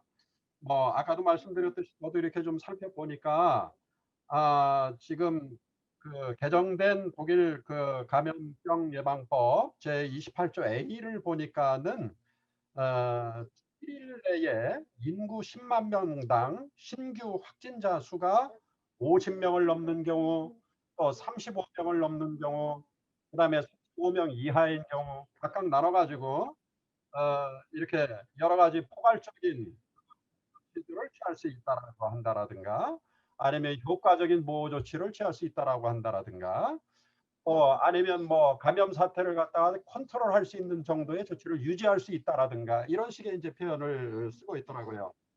제 생각에도 이제 이런 것들이 좀 약간 불명확한 부분들도 있을 것 같긴 한데 이러한 내용들 우리 한국하고 좀 비교를 해보면은 사실상 우리 한국도 지난 어제서부터 서울과 호남 지역에는 방역 단계가 2단계로 격상이 됐어요. 2단계로 격상이 됐다라고 하는 것은 1.5단계보다도 훨씬 더 높아서 구체적으로 이제 집합도 금지가 되고 식사도 금지가 되고 뭐 하는 여러 가지 9시 이후에는 음식도 팔지 못하고 테이크아웃만 되고 이런 등등의 조치들이 취해집니다. 근데 우리는 이러한 내용들이 법률에 들어가 있지는 않거든요. 근데 독일의 경우는 우리의 경우에 상당히 좀 고시나 시행 규칙 정도로 아니면 그 행정 명령 정도로 이제 그 이렇게 명령을 내릴 만한 내용들을 감염 예방법 28A조에 이제 자세하게 이제 규정을 했던데 이런 것들이 명확성의 원칙에 위반된다라고 할 수 있을 것인지 이런 정도로 상세하게 이렇게 이제 규정을 했는데 그 질문을 좀 먼저 드리고 싶습니다. 네, 그 이어서 이제 같이 질문 드리겠습니다. 예, 이어서 질문 드릴게요. 지금 여기 올라온 질문은 뭐냐면 그 독일에서의 그 의회의 심의 기능, 그다음에 일반 조항 제정 기능을 강조해 주셨는데 그 한국 대통령제를 취하고 있는 한국에서도 이런 기능들이 강화될 수 있는 방법이 있겠느냐라는 질문입니다. 이게 지금 켈러만 박사님께서 답을 하실 수 있는 질문인지 모르겠습니다만은 일단은 가능한 범위 내에서 답변을 해주시기를 바라겠습니다. 예.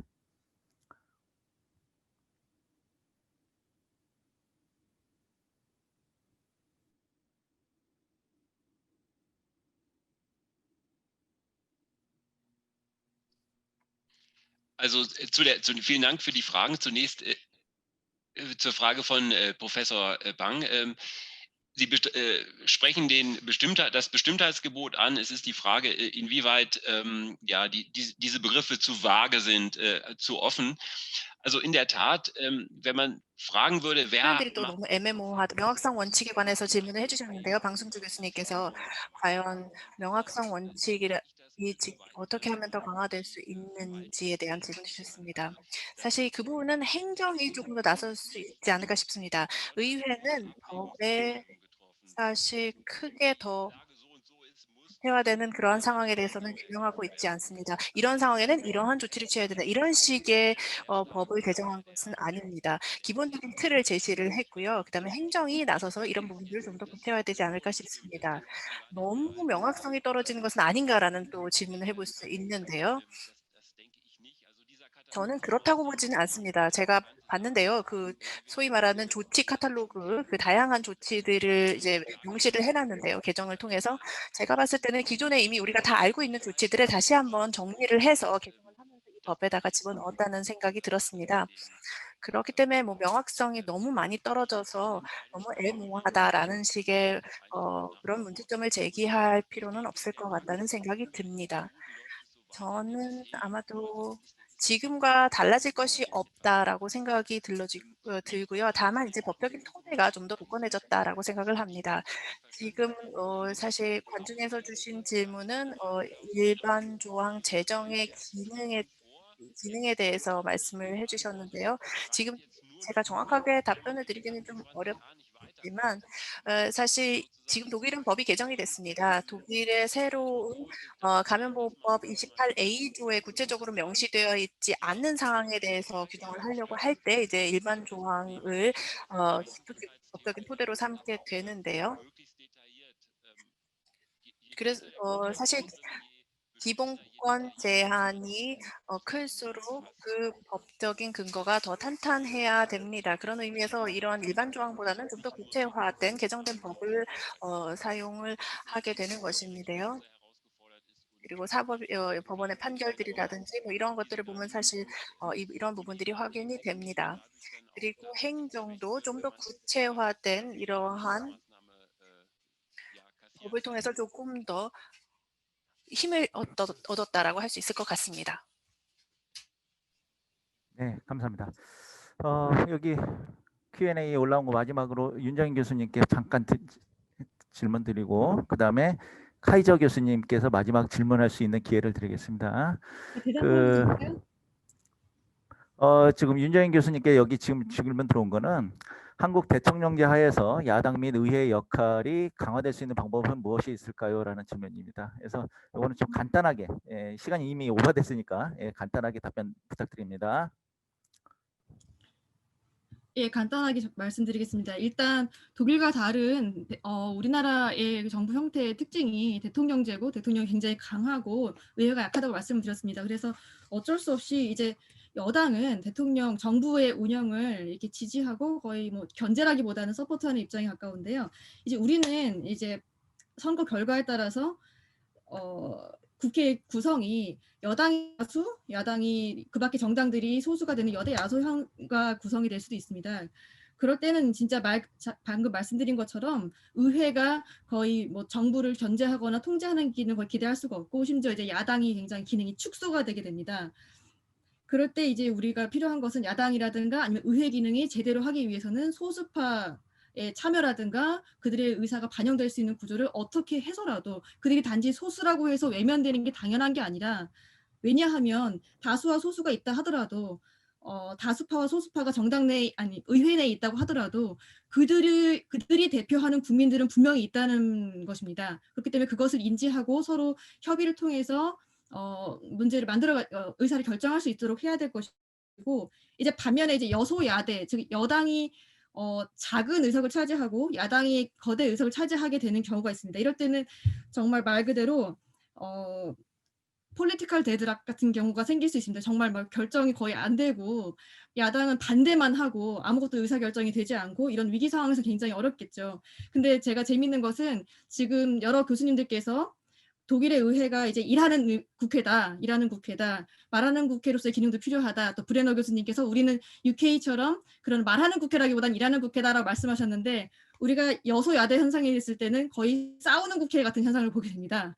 그래서 우리가 이러하게 되지 않게 좀 더 생산성 있게 논의를 이어갈 수 있도록 제도적으로나 또 정치 문화, 의회 문화의 비제도적인 어떤 개선이 필요하다고 생각을 합니다.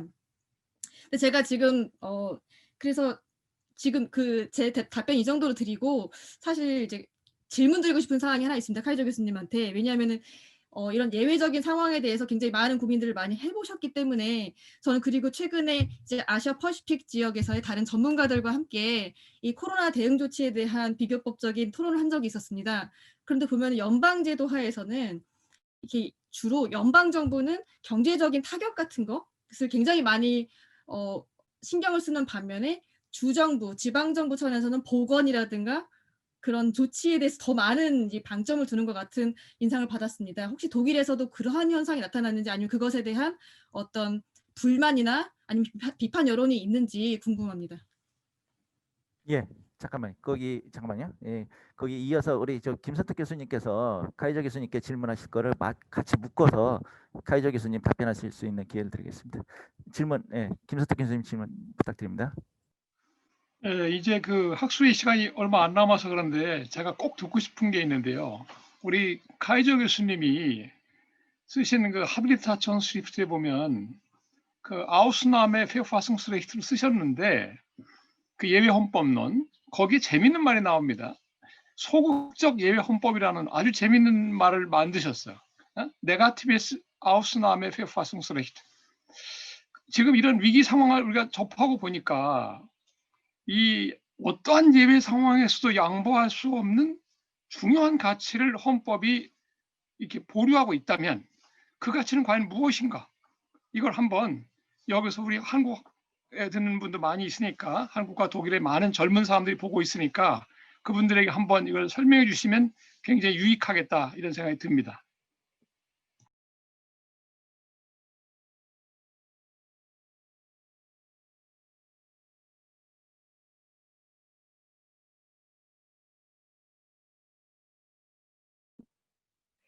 Ja, wenn ich darf, würde ich jetzt 네, 제가 그러면 답변해도 될 것 같은데요. 일단 소극적인 예외 헌법에 대해서 말씀을 드리겠습니다. 예외 상황이라고 하면 어떠한 긴급 규칙들이 적용되는지 그리고 어떠한 정권들이 어떠한 권한을 행사해도 되는지에 대해서 생각을 해보게 됩니다. 군대를 투입해도 되는지 또는 어떠한 기본권을 침해해도 되는지에 대해서 생각을 해보게 되는데요. 제가 소극적인 예외 헌법이라는 표현을 사용한 것은 바로 지금 앞서 말했던 것에 반대로 생각해보기 위해서입니다.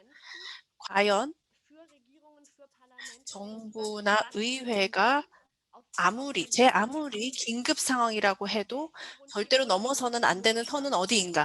그리고 어떠한 기본권은 아무리 위급한 상황이라도 절대로 사수해야 하는가라고 생각해 보기 위해서 제가 소극적인 예외 헌법이라는 말을 사용을 했습니다. 인간의 존엄성이라는 가치, 이런 것들이 아마도 소극적인 예외 헌법에서 반드시 지켜야 될 그런 가치라고 생각을 합니다. 제가 이러한 표현을 쓰면서 인간의 불가침한 기본권으로서 인간의 존엄성을 이야기했는데요. 인간의 존엄성이라는 것은 바이마르 헌법에서도 이미 토론이 됐던 그런 부분입니다. 아무리 예외 상황이 와도 절대로 건드려서는 안 되는 고정된 가치다라는 것이 예를 들어 이제 인간의 존엄성이라고 말씀드릴 수 있습니다. 그다음에 제19조 2에서 같은 경우에도 그렇게 표현이 되는데요. 그 어떤 긴급 사태에도 또 어떤 팬데믹 상황에도 절대로 인간의 존엄성은 침해할 수 없다라고 써 있습니다. 그리고 헌법을 개정할 수 있는 입법자라도 절대로 건드릴 수 없는 가치로서 인간의 존엄성을 예로 들고 있습니다. 절대로 침해할 수 없는 그러한 규칙으로서 소극적인 예외 헌법을 제가 소개를 한 거고요. 그다음에 윤정인 박사님께서 말씀하신 부분은 제가 이게 음량이 지금 좋지 않아서 제대로 듣지 못했는데요. 지금 시간이 많지 않아서 어차피 구체적으로 많이 답변을 드리긴 어려울 것 같습니다. 연방주의 시스템 안에서의 여러 가지 부분에 대해서 얘기를 하신 것 같은데요. 구체적인 사항은 나중에 이메일로 좀 소통을 했으면 좋겠고요.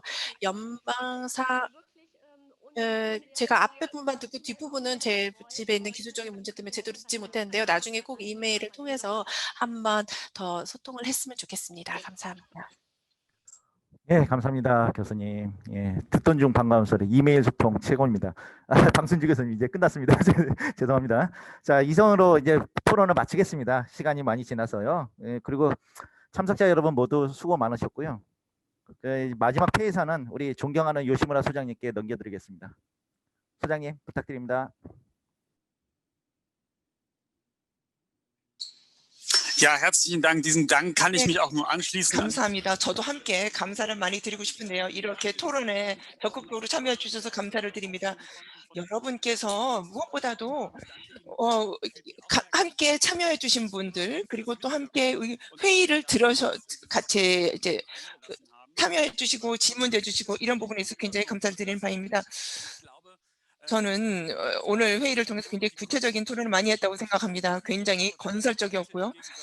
어떻게 보면은 굉장히 아까 말씀드렸던 어떤 콜드 그리고 하트 이러한 개념의 어떤 정치적인 상황에 대해서도 충분히 이야기를 많이 했다고 생각을 합니다. 사실 민주주의라고 하는 것은 우리가 어떨 때는 서로 다른 의견도 갖고 있다 하더라도 제대로 된 의견과 제대로 된 질문을 던진다면은 서로 함께 소통하고 화합을 이룰 수 있다고 생각합니다. 이런 화상회의뿐만이 아니라 이메일 등 또 다른 소통의 그런 수단이 많다고 생각하기 때문에 이렇게 짧은 시간임에도 불구하고 우리가 충분히 소통을 가지고 부족한 부분은 다른 수단을 통해서 소통을 하면 된다고 생각을 합니다.